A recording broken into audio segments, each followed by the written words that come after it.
നമ്മുടെ രക്ഷിതാവും കർത്താവുമായ യേശു ക്രിസ്തുവിൻ്റെ പരിശുദ്ധ നാമം വാഴ്ത്തപ്പെടുമാറാകട്ടെ.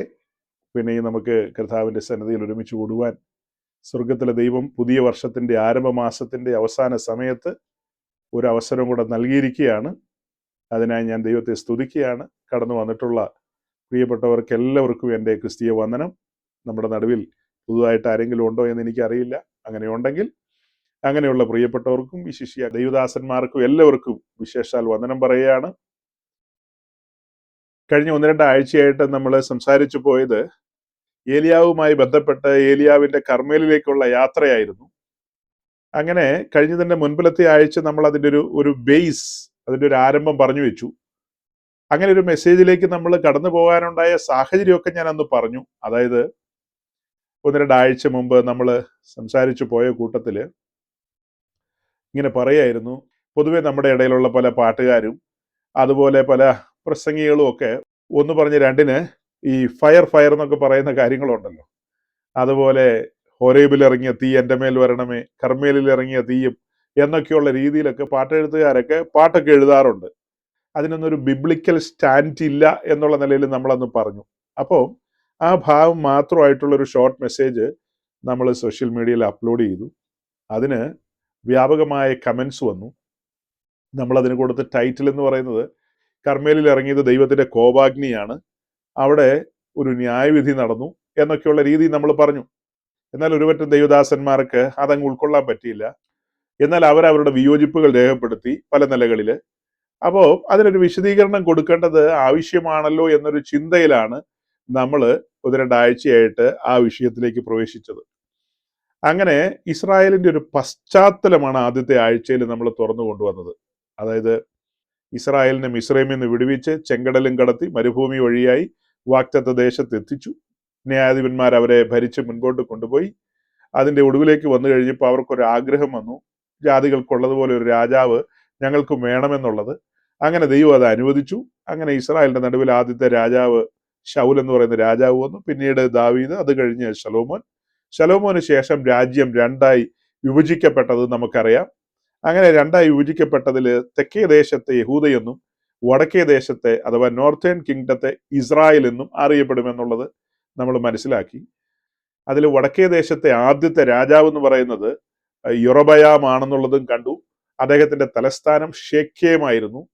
അതുപോലെ തന്നെ ഇടക്കാല തലസ്ഥാനമായിട്ട് പെനുവേലിനെയും താൻ പണിത് അങ്ങനെ ഒരു തലസ്ഥാനം ഉണ്ടാക്കിയിരുന്നു. അങ്ങനെ യൊറബയാം മുതൽ നമ്മളിങ്ങനെ കണ്ട് ഒടുക്കം ആഹാബിൽ എത്തിച്ചേരുകയായിരുന്നു. ഏകദേശം ഒരു 84 വർഷക്കാലത്തെ ഒരു ചരിത്രമാണ് ആ ഒരു പീരീഡിൽ നമുക്ക് കാണാൻ കഴിഞ്ഞത്. അത്രയും സമയം കൊണ്ട് പല പല രാജാക്കന്മാര് ഇസ്രായേൽ ദേശത്ത് കടന്നു വന്നു. യൊറബയാമിന് ശേഷം വന്ന രാജാക്കന്മാര് ഷേക്കേമിൽ നിന്ന് തലസ്ഥാനം മറ്റു പല ഇടങ്ങളിലേക്ക് മാറ്റിയതായിട്ട് നമുക്ക് വചനത്തിൽ നിന്ന് മനസ്സിലാക്കാൻ കഴിയും. പിന്നീട് വന്ന രാജാക്കന്മാരുടെ തലസ്ഥാനം തിർസയിലായിരുന്നു. അതും കഴിഞ്ഞ് കുറച്ചും കൂടെ മുൻപോട്ട് വന്നു കഴിയുമ്പോൾ ആഹാബിന്റെ പിതാവായ ഒമ്രിയുടെ കാലം വന്നപ്പോൾ അദ്ദേഹം ഷെമീറിന്റെ കയ്യിൽ നിന്ന് ശമരിയ മല വിലയ്ക്ക് വാങ്ങിയിട്ട് ആ മലയിൽ തന്റെ തലസ്ഥാനം പണിതു. മനോഹരമായ ഒരു പട്ടണം അവിടെ പണിതു. പിന്നീടുള്ള രാജാക്കന്മാരെല്ലാം ശമരിയയിലായിരുന്നു തങ്ങളുടെ തലസ്ഥാനം വെച്ചുകൊണ്ട് ഇസ്രായേലിനെ ഭരിച്ചുകൊണ്ടിരുന്നത്. ഒമ്രിയും തന്റെ മകനായ ആഹാബും ശേഷം രാജാക്കന്മാരെല്ലാം ശമരിയയിലായിരുന്നു തങ്ങളുടെ തലസ്ഥാനം വെച്ചിരുന്നത്. അപ്പൊ അങ്ങനെ ഒരു സമയത്ത് ഇസ്രായേലിന്റെ ആത്മീയ അവസ്ഥ എങ്ങനെയുണ്ടെന്നുള്ളതായിരുന്നു നമ്മൾ ഈ ദിവസങ്ങളിൽ കണ്ടത്. ഇസ്രായേലിന്റെ ആത്മീയ അവസ്ഥയും ഇസ്രായേലിന് ദൈവവുമായിട്ടുള്ള ബന്ധവും ഒക്കെ നമ്മളിങ്ങനെ വചനത്തിലൂടെ മനസ്സിലാക്കിയായിരുന്നു. അങ്ങനെ കാര്യങ്ങളെ മനസ്സിലാക്കി വന്നപ്പോഴാണ് 1 രാജാക്കന്മാർ 17-ാം അധ്യായം പിന്നീട് 18-ാം അധ്യായത്തിലേക്കൊക്കെ വന്ന് നമ്മൾ 2 ആഴ്ചയായിട്ട് അങ്ങനെ സംസാരിച്ചു മുന്നോട്ട് പോയത്. അതായത് ഇസ്രായേൽ രാജ്യം 2ആയി വിഭജിക്കപ്പെടുന്ന കാര്യം നമ്മൾ പറഞ്ഞു. അത് 1 രാജാക്കന്മാർ 12-ാം അധ്യായം മുതലാണ് നമ്മൾ ആ കാര്യം കാണുന്നത്. 12-ാം അധ്യായത്തിലേക്ക് വരുമ്പോൾ യൊറബയാം ബഥേലിലും ദാനിലും 2 കാളക്കുട്ടിയൊക്കെ ഉണ്ടാക്കിക്കൊണ്ട് ഷേഖേമിൽ തന്റെ തലസ്ഥാനം വെച്ചുകൊണ്ട് ഭരണം നടത്തുന്ന കാര്യമാണ് നമ്മൾ കാണുന്നത്. അങ്ങനെ രാജ്യം 2ആയി വിഭജിക്കപ്പെട്ട് ആദ്യത്തെ രാജാവ് എന്നുള്ള നിലയിൽ എഫ്രൈം ഗോത്രക്കാരനായ യൊറബയാം അവിടെ രാജാവായി വരുന്നതിന്റെ പിന്നിൽ യഹോവയായ ദൈവത്തിന്റെ കരമുണ്ടായിരുന്നു എന്ന് ഈ 1 രാജാക്കന്മാർ 12-ാം അധ്യായം വായിക്കുന്ന ഏതൊരാൾക്കും മനസ്സിലാക്കാൻ കഴിയും. അഹിയ പ്രവാചകൻ മുഖാന്തരമാണ് യൊറബയാമിന് ഈ അരുളപ്പാട് ലഭിച്ചതും അതായത് യൊറോബയാമിനോട് അഹിയ പ്രവചിക്കുകയാണ്. തന്റെ അങ്കി 10 കീറിക്കൊണ്ട് 10 കഷ്ണം യൊറോബയാമിന് കൊടുത്തു, 2 കഷ്ണം തെക്കേ ദേശത്തെ രാജാവായ റഹബയാമിനുള്ളതാണ്. അപ്പൊ 2 ഗോത്രം ദാവീദിന്റെ സന്തതിക്കും ബാക്കി 10 ഗോത്രം യൊറോബയാമിനും എന്നുള്ള നിലയിൽ പ്രവചിച്ചു. യഹോവയായ ദൈവം അവൻ അത് കൊടുത്തിരിക്കുന്നു എന്നുള്ള രീതിയിലാണ് പറഞ്ഞത്. അപ്പൊ ആദ്യത്തെ രാജാവിനെ അഭിഷേകം ചെയ്ത് ആരാന്ന് ചോദിച്ചു കഴിഞ്ഞാൽ അഹിയ തൈലക്കൊമ്പും കൊണ്ടുവന്ന് യൊറോബയാമിന്റെ തലയിൽ അഭിഷേക തൈലം ഒഴിച്ചു എന്നൊന്നും നമ്മൾ വായിക്കുന്നില്ല. പക്ഷേ യഹോവയായ ദൈവത്തിന്റെ കരമാണ് അവിടെ ചലിച്ചതെന്ന് നമുക്ക് മനസ്സിലാവും. അത് കഴിഞ്ഞിട്ട് നമ്മൾ മുൻപോട്ട് വരുമ്പോൾ 1 രാജാക്കന്മാരുടെ പുസ്തകം 16 അധ്യായം, ഫസ്റ്റ് കിങ് ചാപ്റ്റർ 16, 1 രാജാക്കന്മാരുടെ പുസ്തകം 16 അധ്യായത്തിലേക്ക് വരുമ്പോൾ അതിന്റെ 1ഉം 2ഉം വാക്യം നമുക്കൊന്ന് വായിക്കാം. വലിയൊരു വാക്യമാണ്. ആ വാക്യം മുഴുവൻ എടുക്കാനല്ല, അതിൽ നിന്ന് എനിക്കൊരു സെന്റൻസ് മതി. അതായത് യഹോവയായ ദൈവം യേഹൂവിനോട് സംസാരിക്കുകയാണ്. യേഹൂവിനോട് എന്താ പറഞ്ഞത്? ഞാൻ നിന്നെ പൊടിയിൽ നിന്ന് ഉയർത്തി എന്റെ ജനമായ ഇസ്രായേലിന് പ്രഭുവാക്കി വെച്ചു. അത്രയേ ഉള്ളൂ എന്റെ സെന്റൻസ്. ശ്രദ്ധിച്ചാലേ മനസ്സിലാവുകയുള്ളൂ. ഒരു ചോദ്യം വന്നു, ശമരിയിലെ രാജാക്കന്മാരെ ആരാണ് അഭിഷേകം ചെയ്തതെന്ന്. നമ്മൾ വായിക്കുന്നത് എന്താ? ഞാൻ നിന്നെ പൊടിയിൽ നിന്ന് ഉയർത്തി എന്റെ ജനമായ ഇസ്രായേലിന് പ്രഭുവാക്കി വെച്ചു എന്നാണ്. ഇസ്രായേലിന്റെ രാജാവ് എന്നുള്ള നിലയിൽ യേഹൂവിനെ യഹോവയായ ദൈവം ഉയർത്തിക്കൊണ്ടുവന്നു. അതാണ് നമുക്ക് അതിൽ നിന്ന് മനസ്സിലാക്കാൻ കഴിയുന്ന കാര്യം. പിന്നീടുള്ള രാജാക്കന്മാരൊക്കെ രംഗത്ത് വന്നത് വലിയവനായ ദൈവം അറിയാതെ ഒന്നുമല്ല, ദൈവം അറിഞ്ഞു തന്നെയാണ്. ഈ പറയപ്പെട്ട കാര്യത്തോടുള്ള ബന്ധത്തിൽ ഒരു ഡിസ്പ്യൂട്ട് ഹോശേയയുടെ പുസ്തകത്തിൽ നമുക്ക് കാണാൻ കഴിയും. അതായത് അവർ രാജാക്കന്മാരെ വാഴിക്കുന്നതുമായി ബന്ധപ്പെട്ട് ഹോശേയ ചില കാര്യങ്ങൾ പറയുന്നുണ്ട്. എന്നാലും നമ്മൾ വായിച്ച ഈ ഭാഗത്ത് കൃത്യമായി നമുക്ക് മനസ്സിലാകുന്ന കാര്യം, ഈ പറയപ്പെട്ട രാജാവിന്റെ തെരഞ്ഞെടുപ്പ് വലിയവനായ ദൈവം അറിഞ്ഞു തന്നെയാണ്.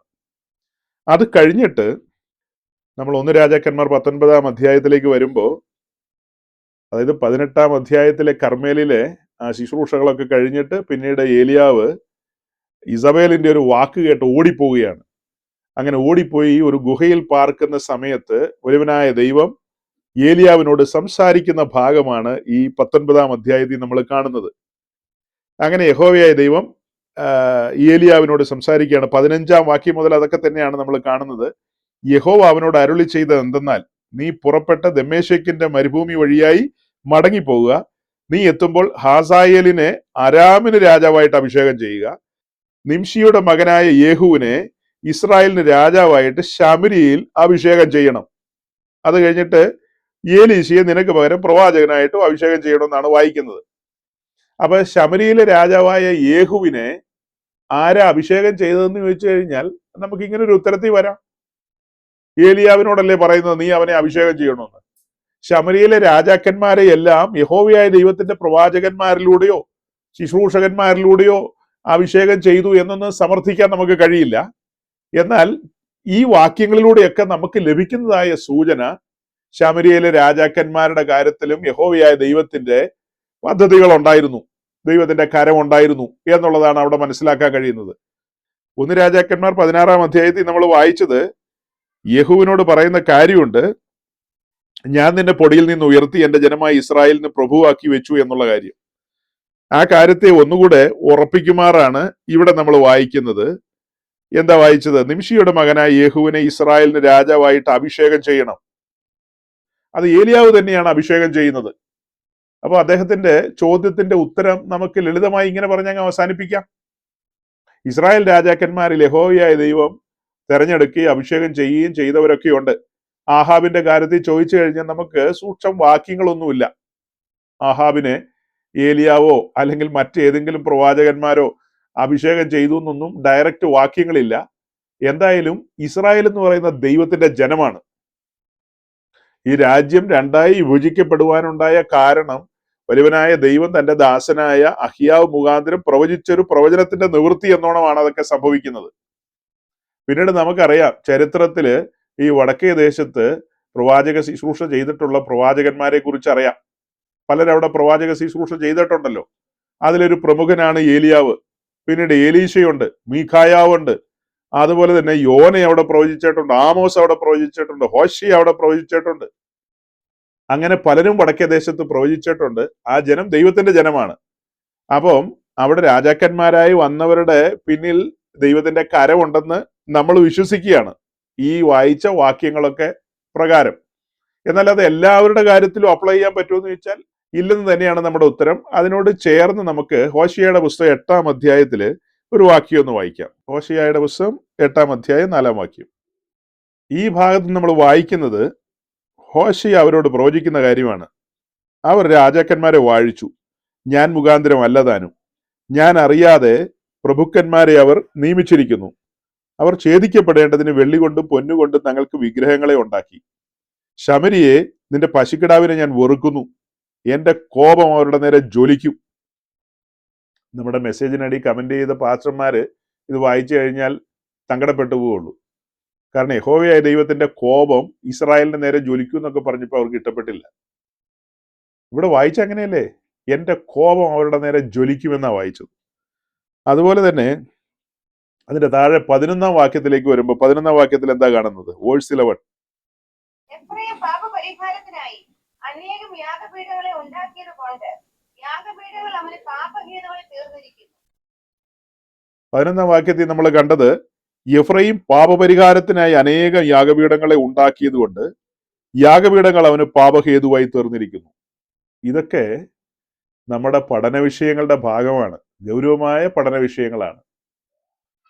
ഈ വടക്കേ ദേശം ആരംഭിക്കുന്നത് ദൈവത്തിന്റെ കൃപയാലാണല്ലോ നമ്മൾ കണ്ടു. അതായത് തെക്കേ ദേശത്തെ ആ സമയത്ത് രാജാവായ ശലോമോന്റെ മകൻ റഹബയാം അഹങ്കാരിയായിരുന്നു. ദൈവത്തിന്റെ കോപം അവന്റെ മേലും ഉണ്ടായിരുന്നു. പക്ഷേ ദാവീദിനെ ഓർത്ത് ദൈവം അങ്ങ് ക്ഷമിച്ചു പോയതാണ്. എന്നാൽ രാജ്യം രണ്ടായി വിഭജിക്കപ്പെട്ടു. വടക്കേ ദേശത്താണ് 10 ഗോത്രങ്ങൾ.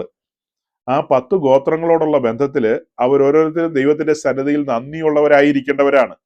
കാരണം ദൈവം അവരെ കരുതുന്നുണ്ട്, ദൈവിക സംരക്ഷണം അവരുടെ മേലും ഉണ്ട്. എന്നാൽ ആത്മീയ കാര്യത്തോടുള്ള ബന്ധത്തില് കൗശലം പ്രയോഗിക്കാൻ പാടില്ല. അതായത് സൂത്രപ്പണികളൊന്നും ദൈവം അനുവദിക്കില്ല. രാജ്യം രണ്ടായി വിഭജിക്കപ്പെട്ടു. അവര് ശേഖേമിൽ അവരുടെ തലസ്ഥാനം വെച്ചുകൊണ്ട് ഭരണം ആരംഭിച്ചു. അതിനൊന്നും കുഴപ്പമില്ല. ഈ 12 ഗോത്രക്കാരും സൈന്യങ്ങളുടെ ദൈവമായ യഹോവയെ ആരാധിക്കാനായിട്ട് അവർ യെരൂശലേമിലാണ് വരേണ്ടത്. അവിടെയാണ് ദൈവത്തിന്റെ മഹത്തായ നിവാസം ഉള്ളത്. അവിടെ കടന്നു വന്ന് അവിടെയാണ് അവരുടെ പാപപരിഹാരത്തോടുള്ള ബന്ധത്തിലെ യാഗങ്ങളും കാര്യങ്ങളും ഒക്കെ അർപ്പിക്കേണ്ടത്. അതുമായി ബന്ധപ്പെട്ട എല്ലാ കാര്യങ്ങളും അവിടെയാണ് കൈകാര്യം ചെയ്യേണ്ടത്. അപ്പോൾ സൂത്രശാലിയായ യൊരോബയാം എന്ത് ചെയ്തു? അപ്പൊ ജനമെല്ലാം കൂടെ കൂടെ യെരൂശലേമിലേക്ക് ഇങ്ങനെ പോയി കഴിഞ്ഞാൽ അവരുടെ ഹൃദയം രഹബയാമുമായിട്ട് എങ്ങാനും ഒരു ഒട്ടലിലേക്ക് പോവുമെന്നാണ് പുള്ളി ഭയപ്പെട്ടത്. അപ്പൊ സൂത്രപ്പണിക്കാരനായ പുള്ളിക്കാരൻ എന്ത് ചെയ്തു? എന്നാൽ നമുക്ക് ഇവിടെ 2 കാളക്കുട്ടിയെ ഉണ്ടാക്കിയേക്കാം. അതായത് ആ രാജ്യത്തിന്റെ തെക്ക് ഭാഗത്ത് ബഥേലിലെ ഒരു കാളക്കുട്ടിയും അങ്ങ് വടക്ക് ദാനില് മറ്റൊരു കാളക്കുട്ടിയും ഉണ്ടാക്കി വെച്ചു. അപ്പൊ ജനം ഒരു കാരണവശാലും അങ്ങോട്ട് പോകാനായിട്ട് അവസരം ഉണ്ടാകരുത്. എനിക്കറിയാവുന്ന ഒരു സഹോദരൻ കൂടുന്ന കൂട്ടായ്മ, നമ്മളിവിടെ സാറ്റർഡേ ഇങ്ങനെ ഒരുമിച്ച് കൂടുന്നുണ്ടെന്നുള്ളത് ആ സഹോദരന്റെ പാസ്റ്റർക്കൊക്കെ അറിയാം. പതിവില്ലാതെ ആ പാസ്റ്റർ പിന്നീട് അങ്ങ് പ്ലാൻ ചെയ്തു, സാറ്റർഡേ ഈവനിങ് ഒരു 7 മണിക്ക് നമുക്ക് വിശേഷാൽ പ്രാർത്ഥന വെക്കണം ഇനി മുതൽ. അങ്ങനെ വിശേഷാൽ പ്രാർത്ഥന വെക്കാൻ ആരംഭിച്ചു. അങ്ങനെ സഹോദരന്റെ കുടുംബക്കാരൊക്കെ വിശേഷാൽ പ്രാർത്ഥനയ്ക്ക് പോയി തുടങ്ങി. അപ്പൊ നോക്കുമ്പോൾ നമ്മുടെ മാതൃസഭയാണ്. മാതൃസഭയിൽ പാട്ടുണ്ട്, പ്രാർത്ഥനയുണ്ട്. ലോകത്തിന് മുഴുവനും വേണ്ടി പ്രാർത്ഥിക്കും. ട്രംപിന് വേണ്ടി, പുട്ടിന് വേണ്ടി, നരേന്ദ്രമോദിക്ക് വേണ്ടി, പഞ്ചായത്ത് തെരഞ്ഞെടുപ്പിന് വേണ്ടി ഒക്കെ പ്രാർത്ഥിക്കേണ്ട സമയമാണ് സാറ്റർഡേ. അല്ലാതെ ഇങ്ങനെ വന്നിരുന്ന് ഈ പുള്ളിക്കാരൻ പറയുന്ന ഇതൊക്കെ കേട്ട് കഴിഞ്ഞാൽ വല്ല പ്രയോജനമുണ്ടോ? നല്ലൊരു പങ്ക് പാസ്റ്റർമാരുടെ കയ്യിൽ ഈ സൂത്രപ്പണികളൊക്കെ ഉണ്ട്, കൗശലങ്ങളുണ്ട്, അഭ്യാസങ്ങളുണ്ട്, വേലത്തരങ്ങളുണ്ട്. ഇങ്ങനെയുള്ള പല പരിപാടികളും അവരും ഒപ്പിച്ചു വെക്കും. കാരണം ജനം തങ്ങളുടെ പൂണിയിൽ നിന്ന് പുറത്തു പോകരുത്. അവർ സ്വതന്ത്രമായി ചിന്തിക്കാനോ വചനം പഠിക്കാനോ മുന്നേറാനോ ഒന്നും അനുവദിക്കാതെ വണ്ണം തങ്ങൾ എല്ലാ ആഴ്ചയിലും കൊടുക്കുന്ന സങ്കീർത്തനം എന്ന് പറയുന്ന കൂട്ടുകറി കണ്ടിട്ടില്ലേ? അങ്ങനെ ഒരു കൂട്ടുകറി കൊടുക്കും, അതിലിങ്ങനെ തൊട്ട് ഇങ്ങനെ അങ്ങനെയൊക്കെ അങ്ങ് പോയാൽ മതി എന്നുള്ളതാണ് അവർ ചിന്തിക്കുന്നത്. അല്ലാതെ ഇപ്പൊ കർമ്മേലിന്റെ മലമുകളിലേക്കൊക്കെ ഓടിച്ചാടി കയറിപ്പോയി അവിടെയൊക്കെ തീയൊക്കെ ഇറങ്ങും, അതിനൊന്നും ആവശ്യമില്ല, അങ്ങോട്ടൊന്നും പോകേണ്ട കാര്യമില്ലെന്നുള്ളതാണ് ഈ കക്ഷികൾ ചിന്തിക്കുന്നത്. സന്ദർഭവശാൽ പറഞ്ഞതാണ്. അതായത് യൊരോബയാമിന് ദൈവം കൊടുത്ത ആ ഒരു വലിയ അവസരം, ദൈവത്തെ ഭയപ്പെട്ട് ദൈവത്തിന്റെ വഴിയിൽ നടന്ന് മുന്നോട്ട് പോകേണ്ടതിന് പകരം ദൈവത്തെ കോപിപ്പിച്ചുകൊണ്ട് താനെ തുടങ്ങി വെച്ച കാര്യം, അതായത് ഇസ്രായേൽ രാജ്യം എന്ന വടക്കേ രാജ്യത്തിന്റെ അവസാന കാലം വരെ അവിടെയുള്ള സകല ജനവും രാജാക്കന്മാരും ഒറ്റയൊരുത്തം പോലും ഇല്ലാതെ വണ്ണം വിഗ്രഹാരാധനയിലായിരുന്നു. അവർ ജാതികളോട് ഇടകലർന്നു. അതുപോലെ തന്നെ യഹോവയായ ദൈവത്തെ കോപിപ്പിക്കാൻ തക്കവണ്ണമുള്ള ഒത്തിരി കാര്യങ്ങൾ, അതിനൊക്കെയുള്ള വാക്യങ്ങളും കാര്യങ്ങളും ഒക്കെ ഉണ്ട്. അതിലേക്കൊക്കെ പതിയെ കടന്നു പോകാം. അപ്പോൾ നമ്മുടെ മെസ്സേജിനടിയിൽ വന്ന ആ കമന്റിനുള്ള ഒരു മറുപടി ഞാൻ അല്പമായിട്ട് പറഞ്ഞതാണ്. കൂടുതൽ അതിനെക്കുറിച്ച് പറയാനായിട്ട് ഞാൻ സമയം കളയുന്നില്ല. ആ സഹോദരന് അത്യാവശ്യം മനസ്സിലാവും. ദൈവത്തിന്റെ കരം ഇതിനകത്തൊക്കെ ഉണ്ടായിരുന്നു. അതേസമയം ചില രാജാക്കന്മാരോടുള്ള ബന്ധത്തിൽ ഞാൻ അറിയാതെ വാഴിച്ചു എന്നൊക്കെ പറയുന്നുണ്ട്. അത് ആരാരെല്ലാമാണ്, എങ്ങനെയൊക്കെയാണെന്നൊക്കെ പറയണമെങ്കിൽ ദീർഘമായൊരു പഠനമാണത്. വലിയൊരു പഠനമായിട്ട് മാറും. ഈ പഠനം എന്ന് പറയുന്നത് എന്നെ സംബന്ധിച്ച് വലിയൊരു ത്രില്ലുള്ള ഒരു പഠനമാണ്. അതായത് തെക്കേ ദേശത്തെ രാജാക്കന്മാരും വടക്കേ ദേശത്തെ രാജാക്കന്മാരെ ഒക്കെ ഇങ്ങനെ പാരലായി നിർത്തിക്കൊണ്ട് അതാത് സമയങ്ങളിൽ ഈ രണ്ട് സ്ഥലങ്ങളിലും യഹോവയെ ദൈവം എഴുന്നേൽപ്പിച്ച ദൈവത്തിന്റെ പ്രവാചകന്മാരെ ഒക്കെ ഇങ്ങനെ പാരലായിട്ട് നിർത്തിക്കൊണ്ട് നമ്മൾ പഠിക്കും. വളരെ മനോഹരമായ ഒരു സ്റ്റഡിയാണത്. അങ്ങനെ ആ കാര്യങ്ങളൊക്കെ ധ്യാനിച്ചൊക്കെ മുൻപോട്ട് വരണമെങ്കിൽ ഒത്തിരി സമയം ആവശ്യമാണ്. അത് തന്നെയല്ല പേഷ്യൻസും ആവശ്യമാണ്. അത് തന്നെയല്ല നല്ല പേഷ്യൻസും ഉണ്ടാകണം. അത് വലിയ പങ്കിനും ഉണ്ടാകില്ല എന്നറിയാവുന്നതുകൊണ്ടാണ് സാഹസകരമായ അങ്ങനെയുള്ള കാര്യങ്ങളിലേക്കൊന്നും അധികം പോകാതിരിക്കുന്നതിന്റെ കാരണം അത് തന്നെയാണ്. നമുക്കെന്നാൽ അത്യാവശ്യമായ കാര്യങ്ങളൊക്കെ മനസ്സിലാക്കേണ്ടതൊക്കെ ഇടയ്ക്ക് പറയുന്നുണ്ട്. നമ്മുടെ പ്രിയപ്പെട്ടവർക്ക് നല്ല ബോധ്യങ്ങളെ ലഭിക്കുമാറ് അത്യാവശ്യ കാര്യങ്ങളൊക്കെ നമ്മൾ ഇടയിൽ പറഞ്ഞു കൊണ്ടുവരുന്നുണ്ട്. ഓക്കെ, കഴിഞ്ഞ ദിവസത്തെ മെസ്സേജ് നമ്മൾ അവസാനിപ്പിച്ചൊന്ന് ഓർത്തു നോക്കി. അതായത് നമ്മൾ 18-ാം അധ്യായത്തിലേക്ക് വന്നു. 18-ാം അധ്യായത്തിന്റെ തുടക്കം 21-ാം വാക്യത്തിൽ നിന്നാണ് നമ്മൾ പറഞ്ഞു തുടങ്ങിയത്. ഇസ്രായേൽ 2 തോണിയിൽ കാലുവെച്ച് നിൽക്കുകയാണ്. ദൈവത്തിന്റെ ദാസനായ ഏലിയാവ് അവരോട് ചോദിക്കുകയാണ്, നിങ്ങൾ എത്രത്തോളം ഇങ്ങനെ 2 തോണിയിൽ കാലുവെക്കുമെന്ന്. ആ ചോദ്യത്തിന് അവരൊരു മറുപടിയും കൊടുത്തില്ല. അത് കേട്ടിട്ട് ഒരു നാണമില്ലാതെ ചിരിച്ചുകൊണ്ടിരുന്ന് കാണും ചിലപ്പോൾ. എന്തായാലും അവർ അതിന് ഉത്തരവൊന്നും കൊടുത്തില്ല. അത് കഴിഞ്ഞ് പിന്നീട് നമ്മൾ താഴേക്ക് വന്ന് 24-25 വാക്യങ്ങളിലേക്ക് വന്നു കഴിഞ്ഞപ്പോഴാണ് കാണുന്നത്, അതായത് ആഹാബിനോട് ഏലിയാവ് പറയുന്നൊരു കാര്യമുണ്ട്. അതായത് ഞങ്ങൾക്ക് 2 കാളകളെ തരൂ, ഒരു കാളയെ ഞാനും ഒരു കാളയെ ബാലും അശേരയും കൂടി അവരുടെ പ്രവാചകന്മാര് അവരതിനെ സജ്ജമാക്കട്ടെ. ആര് സജ്ജമാക്കിയ യാഗവസ്തുവിലേക്ക് ഉയരത്തിൽ നിന്ന് തീ ഇറങ്ങുന്നു, ആ തീ ഇറക്കുന്നത് ആര്? അതായത് ബാൽ ഇറക്കിയാൽ ബാല് ദൈവം, അതായത് യഹോവയായ ദൈവം തീ ഇറക്കിയാൽ യഹോവയായ ദൈവം തന്നെ സാക്ഷാൽ സത്യദൈവം എന്ന് ഏലിയാവ് പറഞ്ഞപ്പോൾ ജനത്തിനെല്ലാം അത് ബോധിച്ചു. അവരത് സമ്മതിച്ചു. അല്ലേ? അങ്ങനെയല്ലേ നമ്മൾ കഴിഞ്ഞ ദിവസം പറഞ്ഞു കൊണ്ടുവന്നത്. അതിൽ 21-ാം വാക്യം വായിച്ചപ്പോൾ പറയാനായിട്ട് എൻ്റെ മനസ്സിലുണ്ടായിരുന്ന ഒരു കാര്യം അന്നേരം ഞാൻ പറയാൻ വിട്ടുപോയി. അത് പിന്നീടാണ് ഞാൻ ഓർത്തത്. അതായത് 21-ാം വാക്യത്തിൽ നിങ്ങൾ എത്രത്തോളം 2 തോണിയിൽ കാല് വെക്കും, അങ്ങനെ കാല് വെച്ച് കഴിഞ്ഞാൽ അത് അപകടമാണെന്നുള്ളത് പിന്നീട് സുവിശേഷങ്ങളിൽ നമ്മൾ വായിക്കുന്നുണ്ട്. നമ്മുടെ കർത്താവ് യേശുക്രിസ്തു പറയുന്നുണ്ട്, 2 തോണിയിൽ കാല് വെക്കുന്നവരെ കുറിച്ചും ഇരുമനസ്സുള്ളവരെ കുറിച്ചും ഒക്കെ സൂചിപ്പിക്കുന്നുണ്ട് സുവിശേഷത്തിൽ. 2 തോണി കാല് വെച്ച് പോയി കഴിഞ്ഞാൽ എന്താവും എന്നുള്ളത് പറയണ്ടല്ലോ, പറയാതെ തന്നെ നിങ്ങൾക്ക് മനസ്സിലാവും. അത് കഴിഞ്ഞിട്ട് പിന്നീട് ഒരു ചിന്ത ഉള്ളി വന്നത്, വെളിപ്പാട് ദിവസം 3-ാം അധ്യായത്തിലേക്ക് വരുമ്പോൾ 7 സഭകൾക്ക് ദൂത് എഴുതുമ്പോൾ അതിൽ ഏറ്റവും അവസാനത്തെ സഭയായ ലവദൂക്കിയ സഭയോട് പറയുന്ന ഒരു കാര്യമുണ്ട്. അതായത് വെളിപ്പാട് ദിവസം 3-ാം അധ്യായത്തിന്റെ 15-16 വാക്യങ്ങളൊന്ന് വായിച്ചേ. എങ്ങനെയാ വായിച്ചത്? ഞാൻ നിന്റെ പ്രവൃത്തി അറിയുന്നു, ഞാൻ നിന്റെ പ്രവൃത്തി അറിയുന്നു, ഞാൻ നിന്നെ അറിയുന്നു, നിന്റെ അന്തരേന്ദ്രിയങ്ങളെ അറിയുന്നവനാണ് ഞാൻ, എനിക്ക് മറവായി ഒന്നുമില്ല എന്നുള്ളതാണ് ആ പറയുന്നതിന്റെ അർത്ഥം. ഞാൻ നിന്നെ ആപാത ചൂടം അറിയുന്നു. അങ്ങനെ ഒരുവന്റെ മുമ്പിൽ ലവദൂക്കിയയിലെ സഭ നിൽക്കുന്നതായിട്ട് മനസ്സിലാക്കിക്കൊള്ളണം. എന്നിട്ട് പറയാണ്, നീ ഉഷ്ണവാനുമല്ല ശീതവാനുമല്ല. ശീതവാനോ ഉഷ്ണവാനോ ആയിരുന്നു എങ്കിൽ കൊള്ളാമായിരുന്നു. അവരോട് ഏലിയാവ് എന്താ പറഞ്ഞത്? നിങ്ങൾ എത്രത്തോളം 2 തോണി കാല് വയ്ക്കുന്നു. ഇവിടെ അതുപോലെ തന്നെയാ, ശീതവാനുമല്ല ഉഷ്ണവാനുമല്ല, 2 രീതിയിലാണ് പോയിക്കൊണ്ടിരിക്കുന്നത്. അതിനെന്ത് സംഭവിക്കുമെന്നാ പറഞ്ഞത്? ഇങ്ങനെ ശീതവാനുമല്ല ഉഷ്ണവാനുമല്ല ശീതോഷ്ണവാനാകിയാൽ നിന്നെ എൻ്റെ വായിൽ നിന്ന് ഉമിണ്ട് കളയുന്നു. മുന്നറിയിപ്പാണ്, നിന്നെ എൻ്റെ വായിൽ നിന്ന് ഉമിണ്ട് കളയും.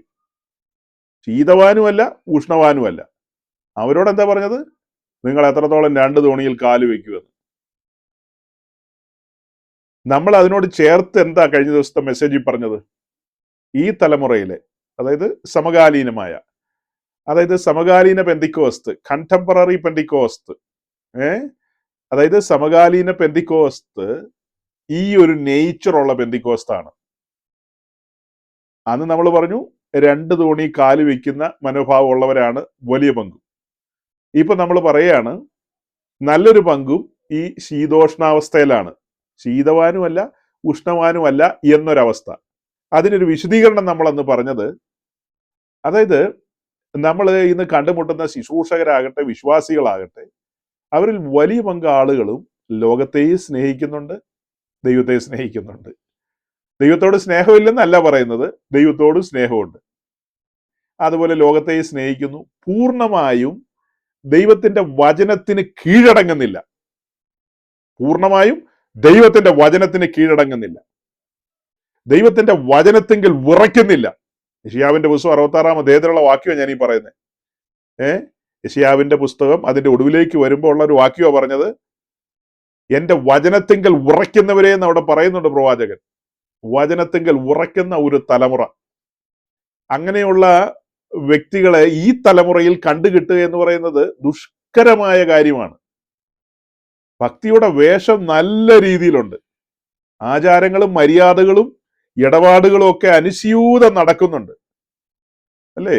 എല്ലാ വർഷവും നടക്കുന്ന ജനറൽ കൺവെൻഷനുകൾ, കൺവെൻഷൻ സീസണുകളിൽ നടക്കുന്ന ലോക്കൽ കൺവെൻഷൻ, ഡിസ്ട്രിക്ട് കൺവെൻഷൻ, പിന്നെ പവർ കോൺഫറൻസുകൾ, പിന്നെ തള്ളിയിടൽ കോൺഫറൻസ്, ഉന്തിയിടൽ കോൺഫറൻസ് എന്ന് വേണ്ട അങ്ങനെ എന്തെല്ലാം സൈസ് കോൺഫറൻസുകളാണ്.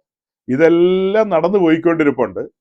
അതിന് നടുവിലാണ് നമ്മൾ ചില വാക്കുകൾ പറഞ്ഞത്, എന്റെ വചനത്തിങ്കൽ വിറയ്ക്കുന്നവരെ എന്നൊക്കെ പറഞ്ഞാൽ അങ്ങനെ വിറയ്ക്കുന്നവരെ കണ്ടുകിട്ടാനില്ല. അതുപോലെ തന്നെ വചനത്തിങ്കൽ രസിക്കുന്നവര്, എന്തും വരട്ടെ, സത്യം ചെയ്തിട്ട് ഛേദം വന്നാലും വേണ്ടില്ലെന്നൊക്കെ നമ്മൾ വായിക്കുന്നില്ലേ? അങ്ങനെ സത്യത്തിന് വേണ്ടി, നീതിക്ക് വേണ്ടി കഴുത്തു പോയാൽ പോട്ടെ എന്നുള്ള നിലയിലൊന്നും ആളുകൾ വരുന്നില്ല, ആ ഒരു തലത്തിലേക്കൊന്നും ആളുകൾ വരുന്നില്ല. മുൻകാലത്ത് ചില മെസ്സേജുകളിൽ നമ്മൾ പറഞ്ഞിരുന്നു, അതായത് 19-ാം നൂറ്റാണ്ടെന്ന് പറയുന്ന ഒരു സുവിശേഷ മുന്നേറ്റത്തിന്റെ കാലഘട്ടമായിരുന്നു. ഇവാഞ്ചലിക്കൽ മൂവ്മെന്റ് ശക്തിയോടെ രംഗത്ത് വന്നൊരു കാലഘട്ടമാണത് 19-ാം നൂറ്റാണ്ടെന്ന് പറയുന്നത്. അതായത് 20-ാം നൂറ്റാണ്ടിന്റെ ആദ്യപാദമാണ് പെന്തക്കോസ്ത് ഉണർവുണ്ടായി നമ്മൾ ഇന്ന് കാണുന്ന ഈ ആത്മീയ മുന്നേറ്റങ്ങളിലേക്കൊക്കെ വന്നത്. എന്നാൽ അതിന് പുറകിലൊരു കാലഘട്ടമുണ്ട്, അതായത് സുവിശേഷ മുന്നേറ്റങ്ങളുടെ ഒരു കാലമാണ്. ലോകം മുഴുവനും മിഷണറിമാര് സഞ്ചരിക്കാൻ ആരംഭിച്ച ഒരു സമയമാണത്. അതിനു മുമ്പ് മിഷണറിമാരൊക്കെ പോകുന്നുണ്ട്, എന്നാൽ വലിയൊരു മുന്നേറ്റം തന്നെ ഉണ്ടായ ഒരു കാലമാണ്. അമേരിക്കയിൽ നിന്നും അതുപോലെ ജർമ്മനിയിൽ നിന്നും ഇംഗ്ലണ്ടിൽ നിന്നും ഒക്കെ മിഷണറിമാര്, കൂടുതലും ഇംഗ്ലണ്ടിൽ നിന്നാണ് മിഷണറിമാര് പുറപ്പെട്ടത്. കേംബ്രിഡ്ജിലും ഓക്സ്ഫോർഡിലും ഒക്കെ ഉണ്ടായ ഉണർവിനെ കുറിച്ചൊക്കെ നമ്മൾ പറഞ്ഞിട്ടുണ്ട്.